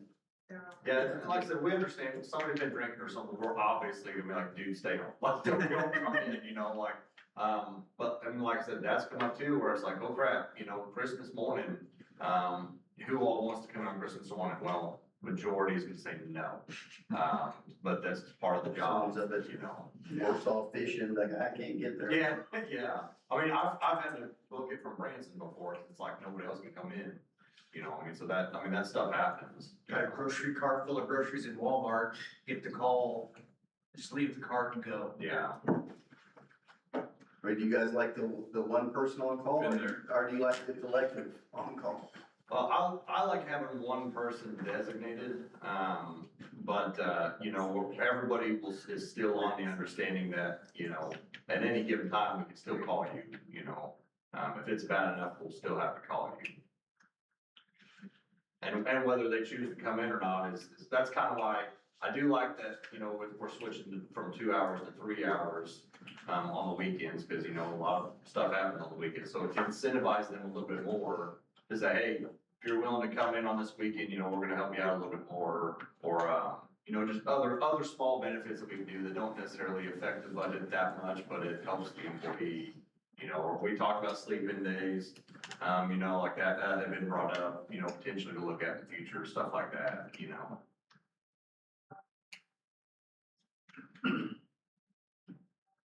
I think if you're the designated on call, you get the 125. Because it's whoever's not on call, you have the option to say no. 125 a week or 125 a day? No. It's for the 5 day, correct? Or is it It's for 7? 7. Yes.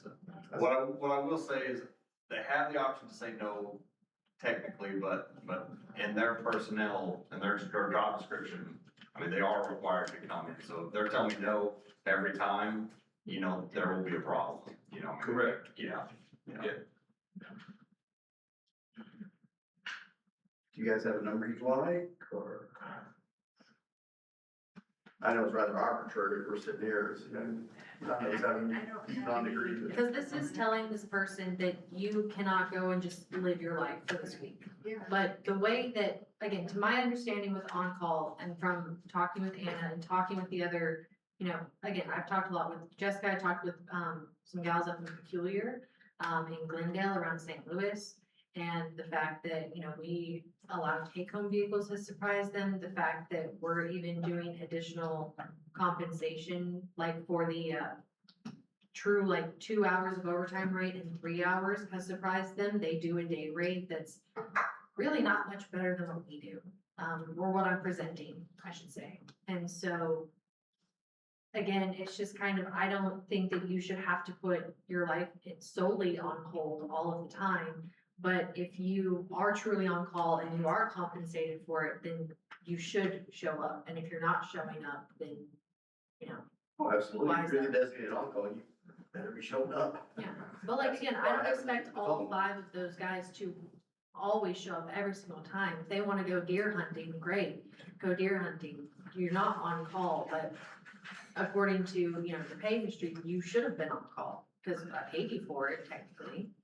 That's the only thing, it's a little questionable sometimes, like, okay, well, why were they, but they didn't show up? Oh, well, they were actually on PTO, so then why did you pay them for being on call if they weren't? But that's because it's set up in there. Right. We're Yeah. not changing, you know, it's the 5. That's the 5 that's getting the 25 weeks. So. I was under the impression that the procedure itself, like who's on call or whatever, would not change. This is changing how we compensate. Yeah, the health, yeah. Not the procedure itself right now. Right now, one of them takes a phone every weekend, that person's on call.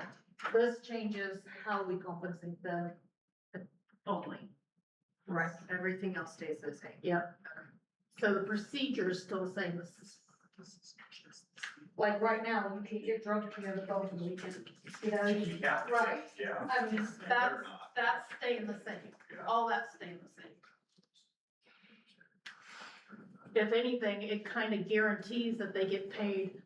To me, it seems messier this way, but in the same fact, it kind of guarantees that they get paid 2 hours if they come in on a Monday. And if they come in on a Friday or Saturday, they get 3. Instead of getting the same amount of pay all the time, they get 25. So their week, they're making $125. But if they come in on a Saturday, they'll make those, they'll get paid for those 3 hours. And Yeah, I even mean, if I they're only think taking we're all an good hour. with the overtime rates and the minimum overtime rates, but Right. I think what we're hung up on is the pay for the designee. The daily. I think that, here's just what I was, if you are the one that you get that phone call, you are 100% on call. 25 a day, Monday through Friday. Saturday, Sunday, 35. It's a total of 195 for the week. And you're calling that standby compensation. Let's just. And then use you're that same designated now for acquiring a team to come in and help you. Troubleshooting the problem. Correct, or go figure it out, what's the problem? Do I need 1 guy, 6 guys, 3, whatever it is? And then those who agree to come in get their time and a half. Because next week, any one of those guys are gonna be the ones getting the 195 because you're on call. And that would just sum it up.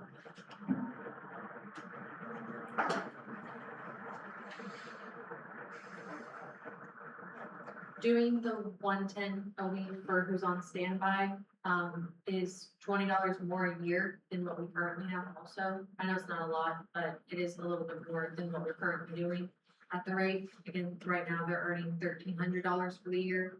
This would give them $1,320. So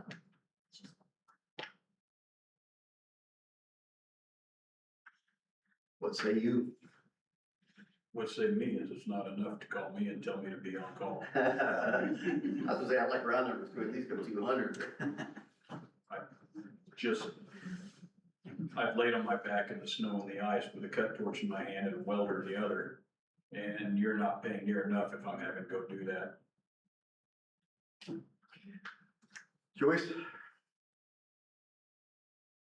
Well, I mean, I'm kind of on lines with Jeremy, but if you interrupt me, I've had many vacation interrupted. Not only interrupt you, but control your behavior. Right. Control your life. Hey, Hats off to you, Trevor. Yeah, agree. you like 200? 200 for the week, be on call, Yeah. and abide by the stipulations set forth. That's a 7-day on call. I think Jeremy's on the right track here. Appreciate it. All right, Okay, there's the direction. is that good, guys? So you offer more money, it's always a good thing. All right, what do we have next? It just kind of goes into I got the take on vehicles? take The on take vehicle on policy. vehicles.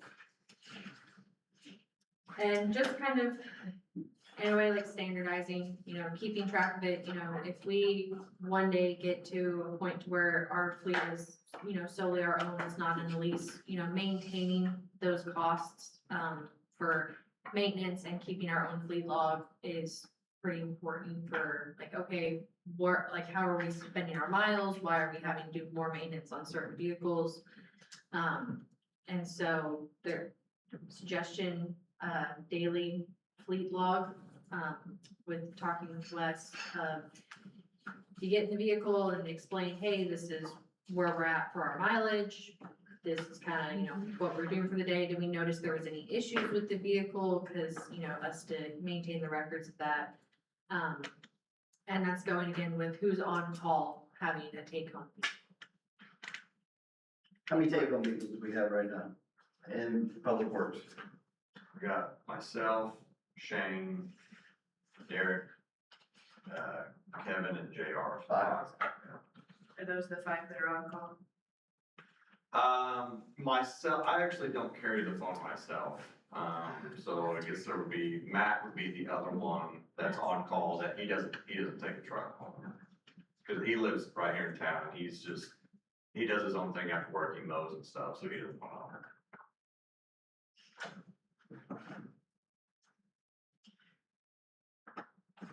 And I know we talked about this in the last meeting about needs.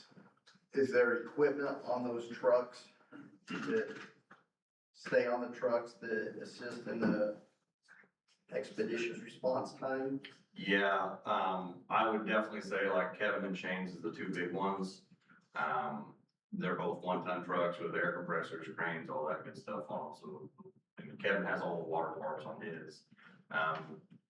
They have definitely helped response time. I mean, and when we're talking about minutes or the difference between 100 gallons or 10,000 gallons, I mean, it's sewage or drinking water either way. To me, it's a pretty important deal, to keep those guys in those trucks that are doing the work, And looking down the road, I don't know if you guys have all seen the piece of land that we used to park trucks is on the market. So none of us know what the future will hold, but if somebody purchases that land and says, I'm gonna build a Taco Tico and you guys can't park here anymore, our vehicles are gonna go probably to the lagoon, yes? Probably, yeah. Looked at purchasing that? No, No, we're not. no. Unless you guys decide that's the road you wanna go down, it's up to me now. Cause then we get to, what are we gonna, that's a whole other conversation about what are we gonna do with that, how much are we gonna charge and da, da, da, da. So if we have to move vehicles to the lagoons, and what would that possibly do? What would the effects be of that? It wouldn't be good. I mean, there's no cameras out there. There's no cover out there. And then we're gonna have to go into the lagoons, get them out. I mean, it wouldn't be advisable to try to do that. Can they be, if we don't have access to this lot, can they be locked up with the water tower fence that's right there? Some, but it's pretty limited space over there. And I talked to the Greenway Trails about maybe making a gravel lot in front of that fence. They said absolutely not. So, Nothing permanent could be. no, they said not happening, so.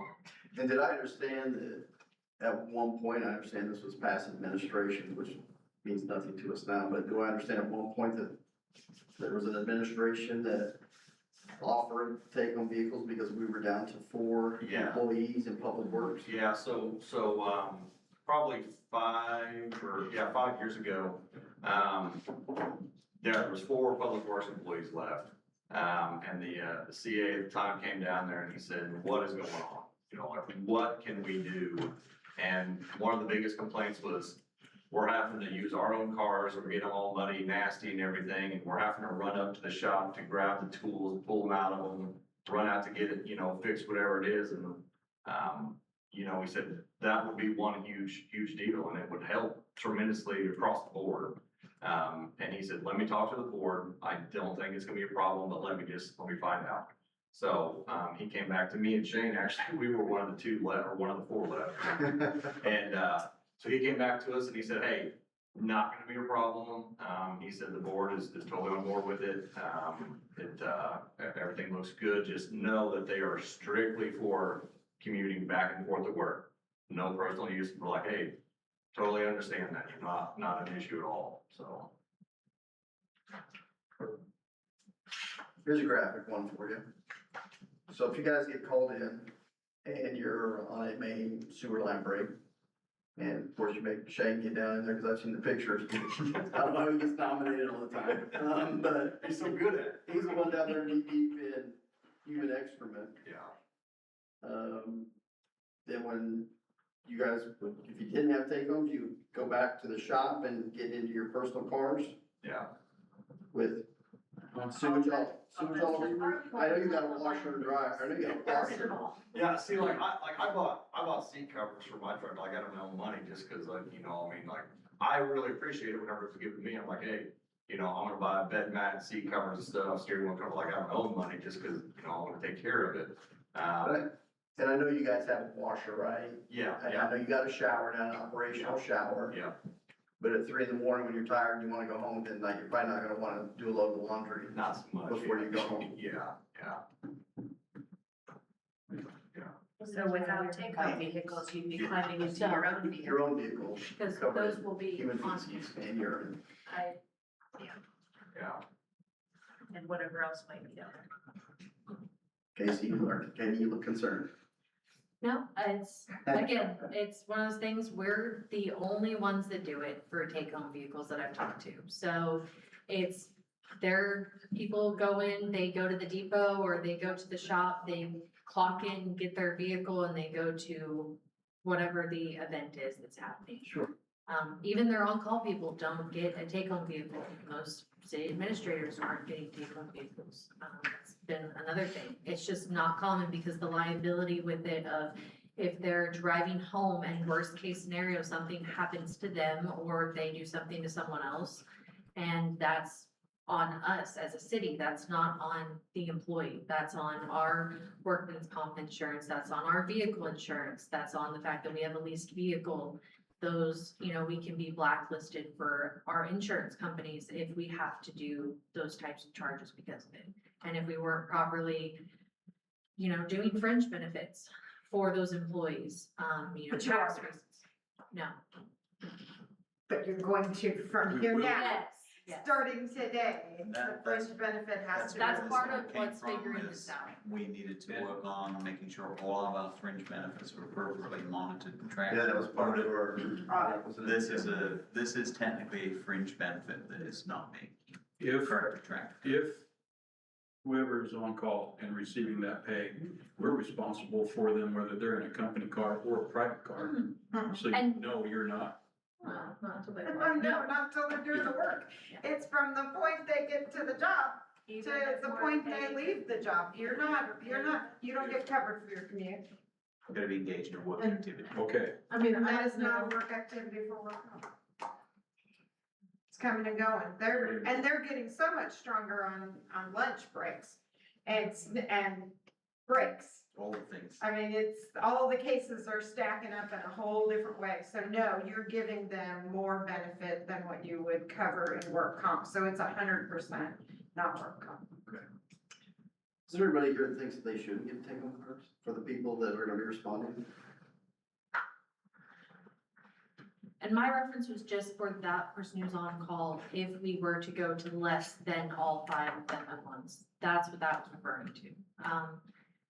And also talking to Anna, one of the recommendations was that we would have, we would look into doing GPS tracker also to maintain geolocation of the vehicles, that they're not being used for other personal usage.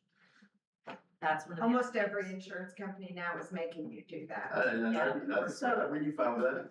But again, that's an additional another thing, a place that I had previously worked, we had a wage and hour audit that you touch one piece of equipment, like if you decide, oh, I need to move where this saw is in my truck.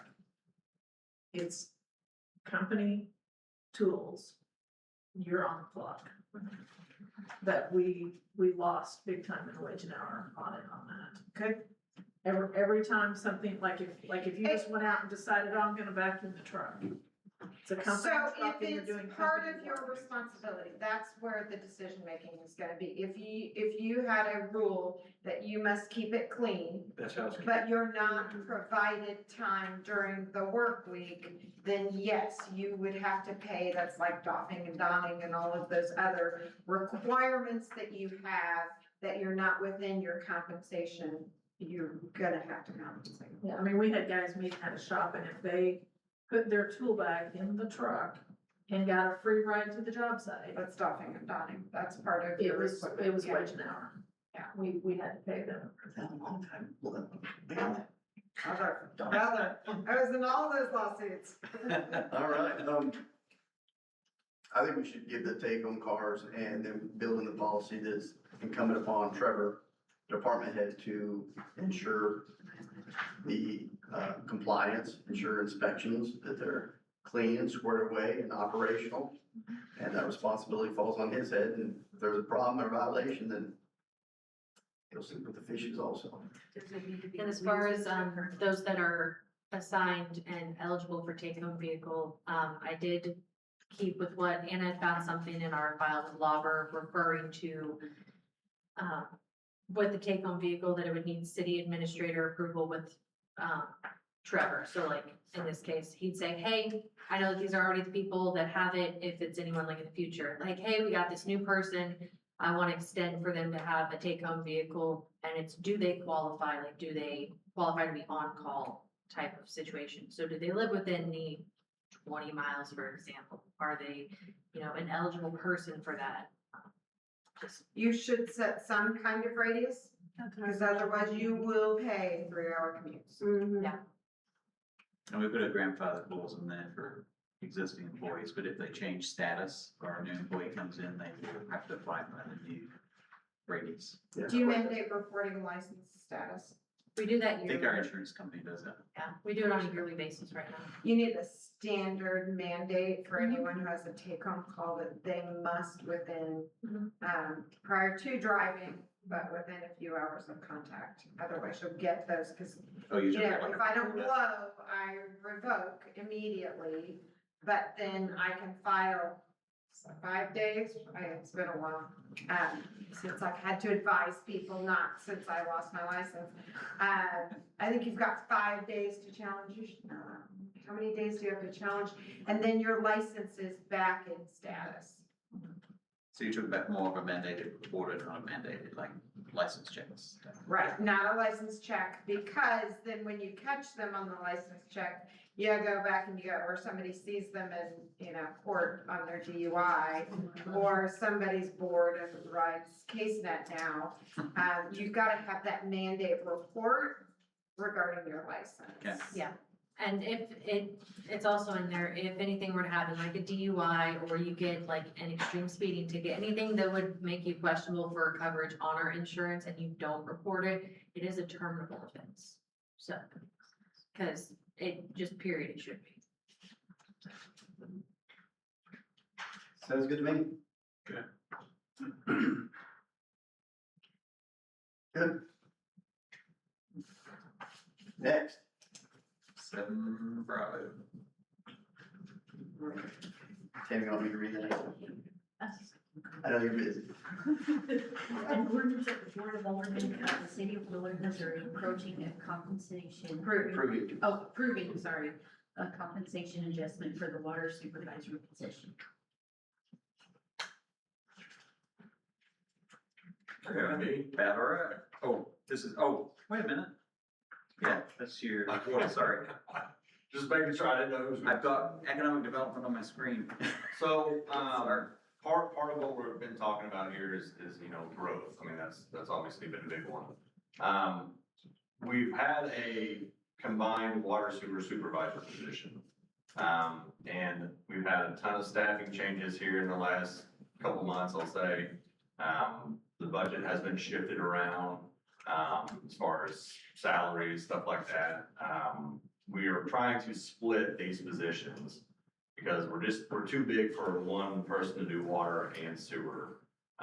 So what we're kind of proposing with this is make Ray the sewer supervisor, make Kevin the water supervisor. And then with Matt, which I'm kind of skipping around because they're all three combined, but just to give the overall picture, when Matt was hired in, he was hired in with the understanding that, he would be street supervisor, but there wasn't the pay for it. So he was told to do the duties, but never received compensation for it. So in meeting with Katie and stuff, we're trying to get everybody on the same level that's expected to be a supervisor. So I've done some, I've got some different kind of budget numbers. I don't know if that was that included in their packet? Okay, the budget impact. So just in kind of shifting people around and everything, there was 104,000, that is saved for this year. Now that's the combined year.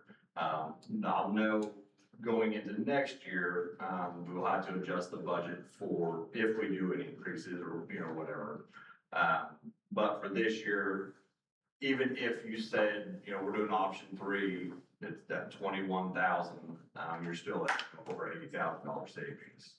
Just between the budget shifts, we've kind of, I don't know what you want to say, nixed the locator position for now.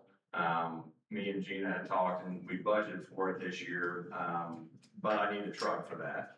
And if I can't get a truck, then there's really not a reason to have the locator position. So me and Ray have kind of split that. Now that kind of lessens our, time of the day, because there's only 8 hours in a day to get work done. So, eventually I will need that locator position. If I can't get a truck for it, there's not really that much of a need right now. We'll just keep splitting it, split the duties up as we can. So that's kind of my hope with this. That's what we're after. Ray, he's got a water license, a sewer license, DS2 water, and a B CDL. Kevin, he's my backup operator for water. He's got a DS2 water license. So, both very important, very needed positions. We definitely want to keep them. Doing a little bit of foreshadowing just because I've been here so long. That carrot's getting dangled in front of these guys' faces. I mean, it's just, we see it, we see it every day. It's on Indeed, $5 an hour looks a little bit better, but if you've got benefits, you're close to home, you're like, well, but we start pulling benefits away and then, that carrot gets a little bit closer to their face. Eventually they're gonna take it, and we want to keep guys here with that knowledge, kind of like Mike talked about Capstone. This is not just a job that you can just hire somebody in off the street and they're just gonna know what to do. That knowledge goes a long way. And Kevin's been a huge help on the water side of things. I mean, he makes sure that everything is, good with DNR and does all the sampling and everything. And, you know, I really want to keep these guys around. That's the main point I want to stress is we want to keep these guys because it's already hard enough to find good help. And when we've got it, we need to try to retain it, you know, if at all possible. So what kind of numbers are we talking? That should have been, was that included? Yeah, that's the impacts. option. Each one has an impact sheet. It's mine. I can put it up on the big Do you screen. not have a tablet? No, they took mine away. You never use it, so we repossessed it. All three of the impacts are the same. That one is probably Kevin's, yeah.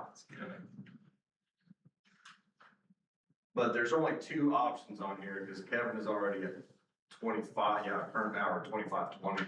Option one is 25 an hour, but it's not included on Kevin's because he's already over that. So there's just two options, the 26.92 or 27 comes on there.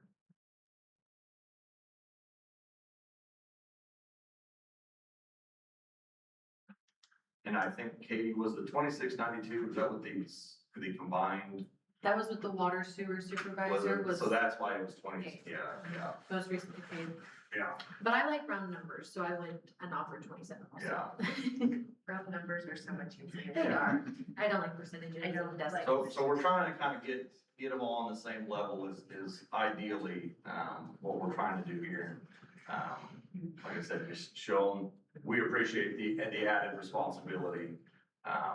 Ray has taken so much off my plate. I mean, I can't say no good things. I'm not just saying it just because he's right here next to me, but he has. He's taken a lot. You know, they've started putting in water line and stuff like that, you know, where he's just sewer, but you know, they've started doing a lot. Is the goal in the future that these would be by range category? Yeah. And so I want to clarify that for everyone, because I've had a discussion with the mayor and with Wes regarding this. Your ordinance and statute for fourth class city requires salary to be approved by ordinance. You can do that through the budgetary process with a range, and that gives you way more flexibility without having to come back. He's not coming back as a show, he's coming back because your ordinance and statute mandates it. You have to do it by ordinance. Right.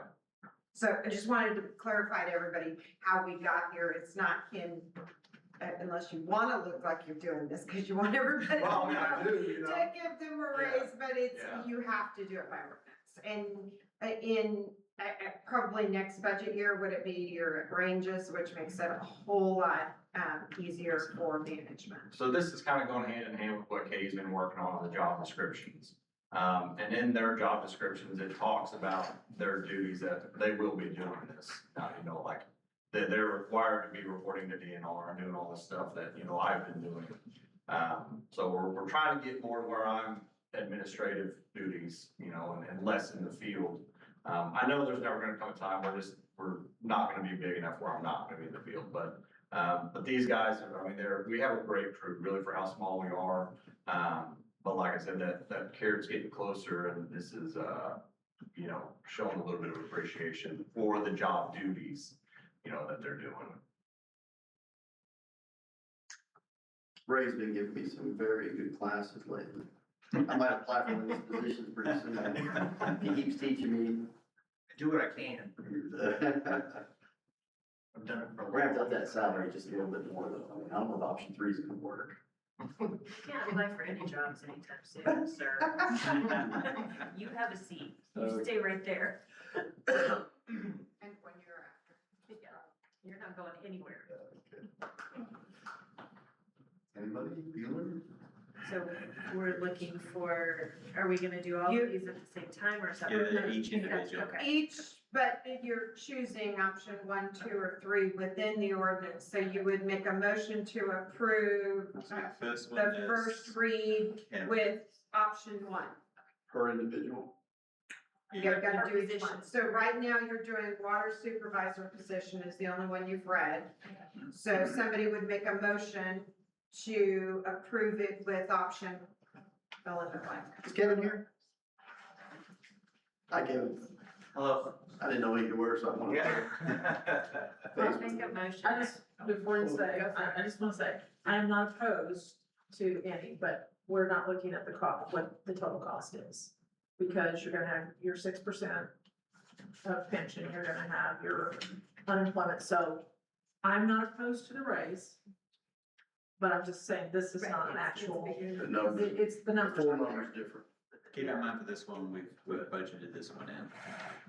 This is, the previous one was getting the, Yeah, the options. And I mean, Trevor says we've knocked out a position, I'm not opposed to the raise, I'm just stating that this is not an actual cost. Because you're gonna have pension, you're gonna have, I mean, That plus.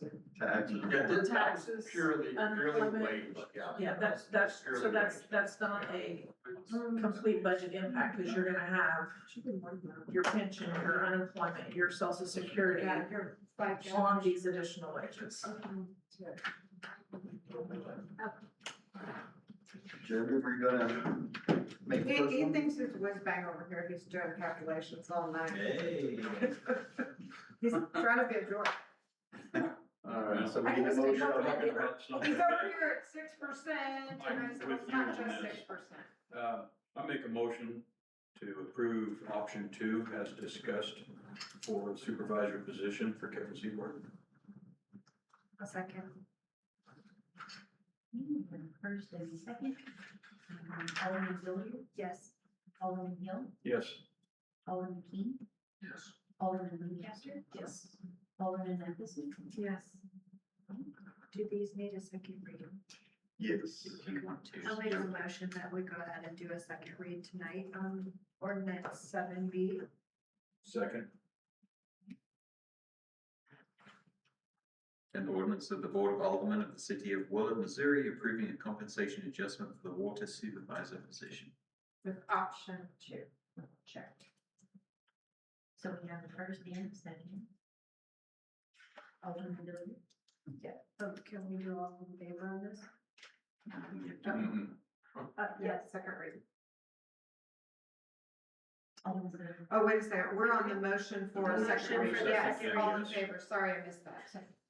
Okay, I keep you from the all in favor, aye. Aye. Aye. Come on, Holly. All opposed?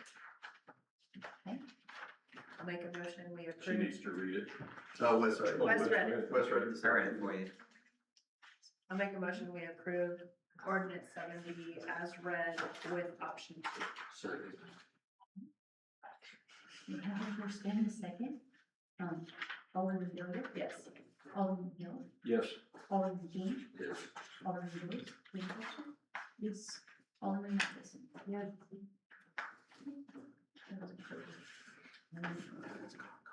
Wes, can you scroll us down to Yes, of course. 7C, please? An ordinance of the Board of Aldermen of the City of Willard, Missouri, approving a compensation adjustment for the sewer supervisor position. There we go. There we go. It's for Ray. Same as before, but there's an option 1, 2, and 3. Yes, correct. And this is.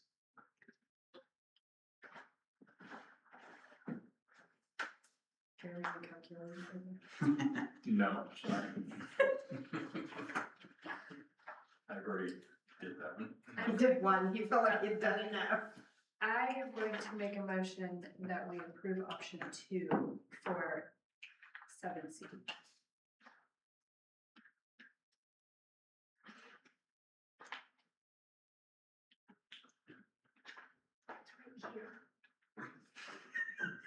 Looking for a second. They're all Sorry. calculated. They're all- everybody's- I always leave the different options. I'm not saying it's all calculated out there, I'm just putting in. Everybody's looking at different screens.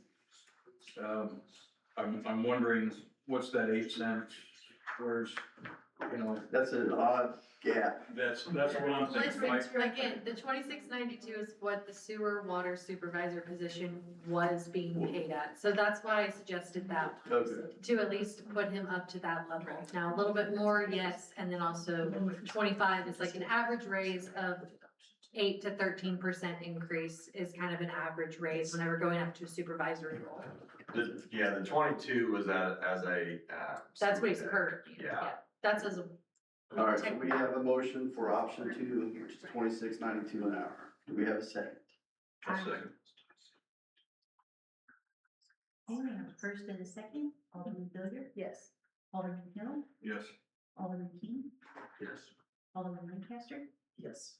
Alderman Madison. Yes. Now do we have a motion for a second? I'll make a motion for a second read with Second. option 2. I'll second it. All in favor? Opposed?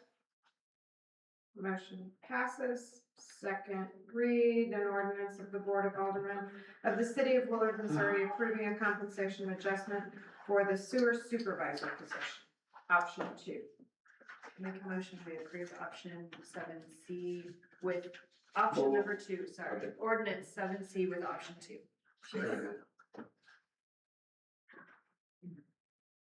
Okay, so we're gonna have a first and a second.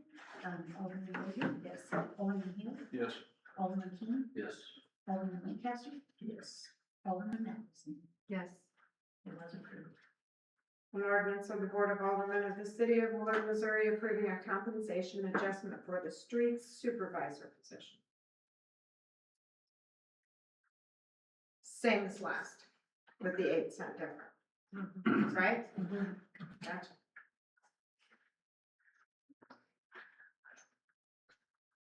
Make a motion for option 2 for 7D ordinance as read. Second. We have a first and a second. Alderman Hilliard, Yes. Alderman Hill, Yes. Alderman King, Yes. Alderman Lancaster, Yes. Alderman Madison. Yes. Make a motion for a second read of options, or ordinance 7D. Option 2. Second. All in favor? Opposed? An ordinance of the Board of Aldermen of the City of Willard, Missouri, approving a compensation adjustment for the street supervisor position. Option 2.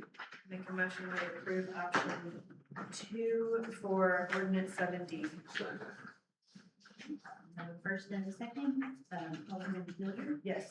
Alderman Hill, Yes. Alderman King, Yes. Alderman Lancaster, Yes. Alderman Madison. Yes. An ordinance of the Board of Aldermen of the City of Willard, Missouri, approving a position title change and compensation adjustment for Emily Mills. You're up. All right, so here, when me filling in the cast or a supportive cast around me that I feel like can help me build up, Emily has been a big part of that. Especially since when the position of, well, director, assistant director, and, sports coordinator was down. All the ones that were left there, those 3 bridged in and they took on all those new responsibilities without question, and kept the department afloat.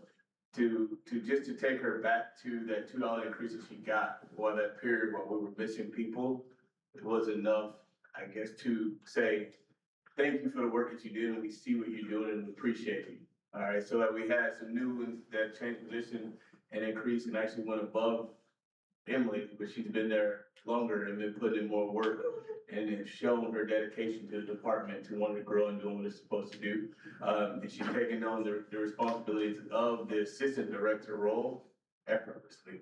So I would like to say just this little $2 increase with what she's already had, just keeping her there, that same thing, would just say, hey, we appreciate the work that you do and we see what you're doing. As far as like where the money come from, I also had the assistant director role that we did not hire for, so we still have that salary that was budgeted there that we can use to help pay for that. I'll make a motion to approve the ordinance as read, $2 increase. Who's Jeremy said? Everybody. Yes, we all agree. All right, anybody down, they all did. So Alderman Hilliard, Yes. Alderman Hill, Yes. Alderman King, Yes. Alderman Lancaster, Yes. Alderman Madison. Yes. Make a motion for the second reader, ordinance 7E, $2 adjustment. Second. Everybody, All in all favor? in favor? Aye. All opposed?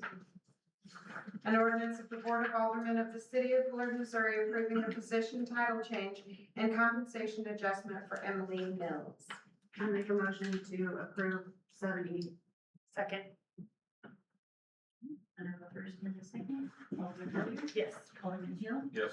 Alderman Key? Yes. Alderman Foster? Yes. Alderman Hernandez? Yes. Hey guys, while you're still here, I just want to say thank you. Last week, with the floods, you know, I went out to see what everything looked like, and you guys were already out there putting up roadblocks and doing your business, and Edward was trying to get ready for Freedom Fest. We had the mud puddle next door, but I think it was important that we go ahead and move on and still have the event. I know Public Works was involved. Mike, Wes was pushing trucks out of the mud and falling down, I understand, on his face. I never played them. But you know how hard you guys work, and I appreciate it, the board appreciates it. You know, we know that you're out there all night long, even with kids swimming in retention areas that shouldn't be out swimming in the ditches and whatnot, but the things you see doing. Yeah, after all the drownings and stuff, we got kids swimming, that's another story. But anyway. I only hope that we can also show you in the pay if we can. Yes, absolutely.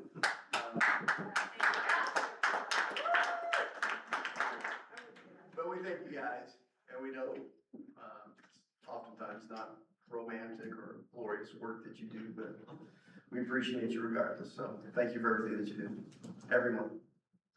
Thank you. All right. West City Administrator remarks. Final. Final, It's like you're closing. your closing hoorah. My closing hurrah. Well, the most important thing I want to say right now is Tammy, thank you. She stepped into a lot, and she's got to share in my absolute frantic week last week of trying to figure out everything I could before the last minute. So I really appreciated stepping into the breach. And then today was a real surprise with her, and once again, she just stepped up. She's like, sure, she didn't have any excitement in her voice, which was disappointing. She stepped up, she said, sure, I'll do it. So truly, thank you, I appreciate that. And then I just want to express my sincere appreciation for having a chance to serve the community, and I feel like we've done a lot together, and I don't know, it's hard to say goodbye, so thank you. Jim. Thank you, Wes. All right. New business, anybody, new business? Anybody have old business? Yes. Where are we at? Trevor knows where I'm going I with know this. right where you're going, yep. Where are we with the streets? Speed bumps. Are you talking about speed bumps on Not this stage? speed bumps, I'm talking about repaving some streets. Oh, we've talked about this, Trevor. Where are You we? wanna share the fun? Well, I've already been emailing back and forth. Trevor and I have been chatting today. But, the problem is the Excel sheet from, Mike, your big head's in the way. The,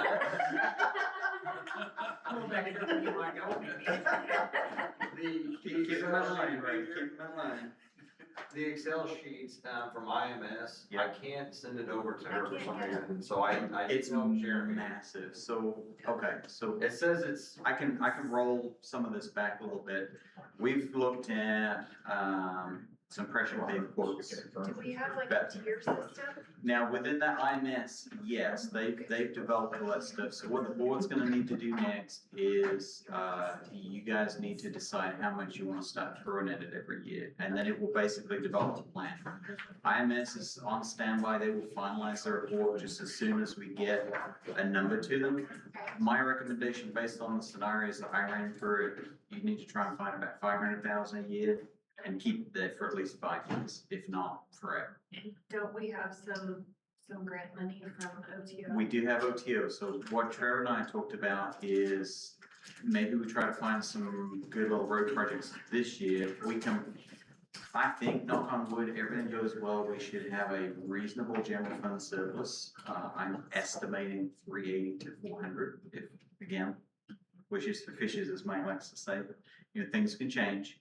But based on current forecasts, I'd say you're about there. We got a pressure paved quote at 391. that's for Hunt Road from 94 to 160, basically. And that's a pretty rough little stretch. Now, if you start applying the OTO funds, which we got told that there's gonna come a point in the not too distant future that if the funds aren't used, we can't bank them like we used to, so they'll go to somebody who can use We them, want so. that money. Yeah, so if we start adding that, you know, if we can find 400,000 this year and we can add those funds to it, I mean, you can get, gosh, you've got a lot you could probably spend that on, Could right? we do a lot of our little smaller roads that are really, really rough and bumpy that are kind of shorter? Potentially, and pressure pave will help you fix a lot of those without a If whole we can get bunch of that work. Excel sheet to you guys, and I can get it to all of you guys, somehow, maybe Jeremy, I'm sure can figure it out, but, it breaks all those down, and IMS kind of has a, I don't know, I guess a rule, they said, basically, if it's trash, Don't throw money in it. just leave it be, you know, like the totally, ones that need a whole new reconstruction, cause it's got a, the backlog, what's our backlog at, 19? Oh, it was high. 19 or 20, and they want it down to, I think it was 12. 19, I think it was definitely in the high teens. Yeah. Without anything, we'd be at 21 and a half, I think, next year. yeah, so they basically say, 500K with. keep your good roads Installation good gets and going. plan to just do a whole reconstruction, on the other ones later on, you know, that's kinda, Well, that's not gonna make. it sounds kind of backwards, but I mean, Well, it is a well-established road maintenance mindset. You know, the goal is you gotta keep your good roads good so that they don't fall under backlog. yeah, You can work on your poor roads, but once they hit the bad trash quality, I mean, you've gotta rip them out. There's no, yeah, they're you can just saying, band-aid don't it a little bit. try to you do know, a backward page do or anything something. else. I- Pressure pave gives you more life on these roads, but even that can only go so bad. After that, you're just wasting money. I just know that there's a lot of people who complain about our roads, and that would go so far to keeping, you know, increasing community. It's the only Contentment, infrastructure if you you will. see every day. Yeah. You don't see the pipes, And we when you don't see the drive down a sewer. road and your car jostles and rattles, Mhm. and if you can fix that, you know, that's. Well, it's the that's same as trying to get satisfaction. business or other people to come in and they see their foot, they're like, well, I have to take care of the roads. Yeah, a Wow. community that takes care of itself will get more attention, and that's important. But I think it's a good opportunity. Gina will be working on budget numbers here soon. It still doesn't give you kind of the end of the year, but you'll kind of see where we stand better. But again, I think, you know, we put our foot on the brake till June, and as I said before, keeping your foot on the brake for a little longer, I think is more likely to generate a surplus that you can then decide, let's hit something. Yeah. The pressure pave, Donaldson, I think it was, wasn't it? Yeah, Donaldson. We can piggyback off the county's contract, so we don't have to do all the nonsense unless OTO requires it to access their funds. We can just hit it, pick it, schedule it, and get it done. So potentially we could move fairly quickly. And, just for clarification, that pressure pave, Nick said those are gonna stop crack sealing, and they're only doing pressure pave. Green County, I don't know if Green County's quit. a crack No, sealing. they still do. I think they I've still seen them do, do but, so, yeah. like they just did Farm 94, that's all pressure pave. So it's pretty nice. And I think it's a 10-year guarantee on it. So it's pretty good And you stuff. can pressure pave over a pressure pave. So Yeah, once you yeah. get a good lay, you don't have to, like next year or next 20 years, now you gotta rip it up. You can keep going. Cause your goal, with a road surface, your goal is to stop the water penetration. So the pressure pave will seal those penetrations really well. Once the water gets in, then you've got hydraulic pressures as the car's punching it through, and then you've got the ice obviously lifting it. So we protect the surface and it protects the core, because the core underneath is what makes the road work. But that's the goal, and it does it very well. We got to play with some of this stuff, and it's pretty tough stuff. Yeah. I mean, you If can all bend the- it, if and everybody that's the other switches, goal, is you want it to take a look flex a into little it. bit. You can bend this stuff in a right angle, and so it was pretty cool. I Never just, heard of it before. caught- The nerd in me came out. I just caught there was another, blank line on all of those ordinances for an effective date. What effective date are we recommending? Next payroll, when is the next payroll? We already We started it. just started it. So can it be Today. effective It could be today? effective today. Yes. Okay, so did you all believe you were voting it in for an Yes. effective date of today? Well, Sure. You guys are welcome, right? Thank you. Yes, no, for sure. Thanks, Alan. Here. So we're going. Any other road questions? Sorry to interrupt. That's okay. I just, You just didn't. I know sweated that. over here. you're like he's nerding out, I'm gonna have to interrupt. This is a fun one I had to deal with Friday night. With the recycling center. Gina? I had 3 people come up to me at the Do we have morning an update? wondering what was going on. I think Republic showed up a little unexpected and Gina wasn't here to get GFL on the phone, but, I wasn't. I believe we have it scheduled now. Not quite. Okay. I made a call today. She was out on vacation today. Yeah. So she's supposed to call me back first thing tomorrow. The media's been calling about it today also. Yes, they have.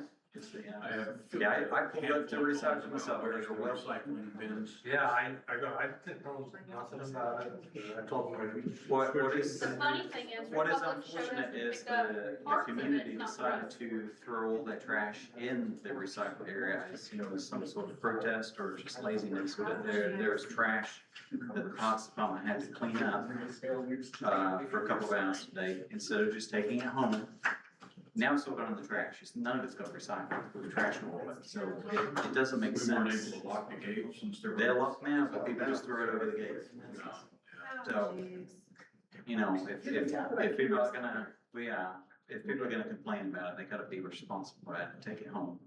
Bring it back when it's there, because obviously we're not gonna wait on it and put it in the bin for you. It's just not how it works. So we were very disappointed to find that this morning, waiting for us. It's not cool. And I put cameras up there previously, several years ago, and they busted them to pieces. And they were my own cameras, and I was like, why? What was the point of that? The Public's picked up part of their stuff, not the other part. We still have their dumpster over at the community center. We still have 2 trash cans out here.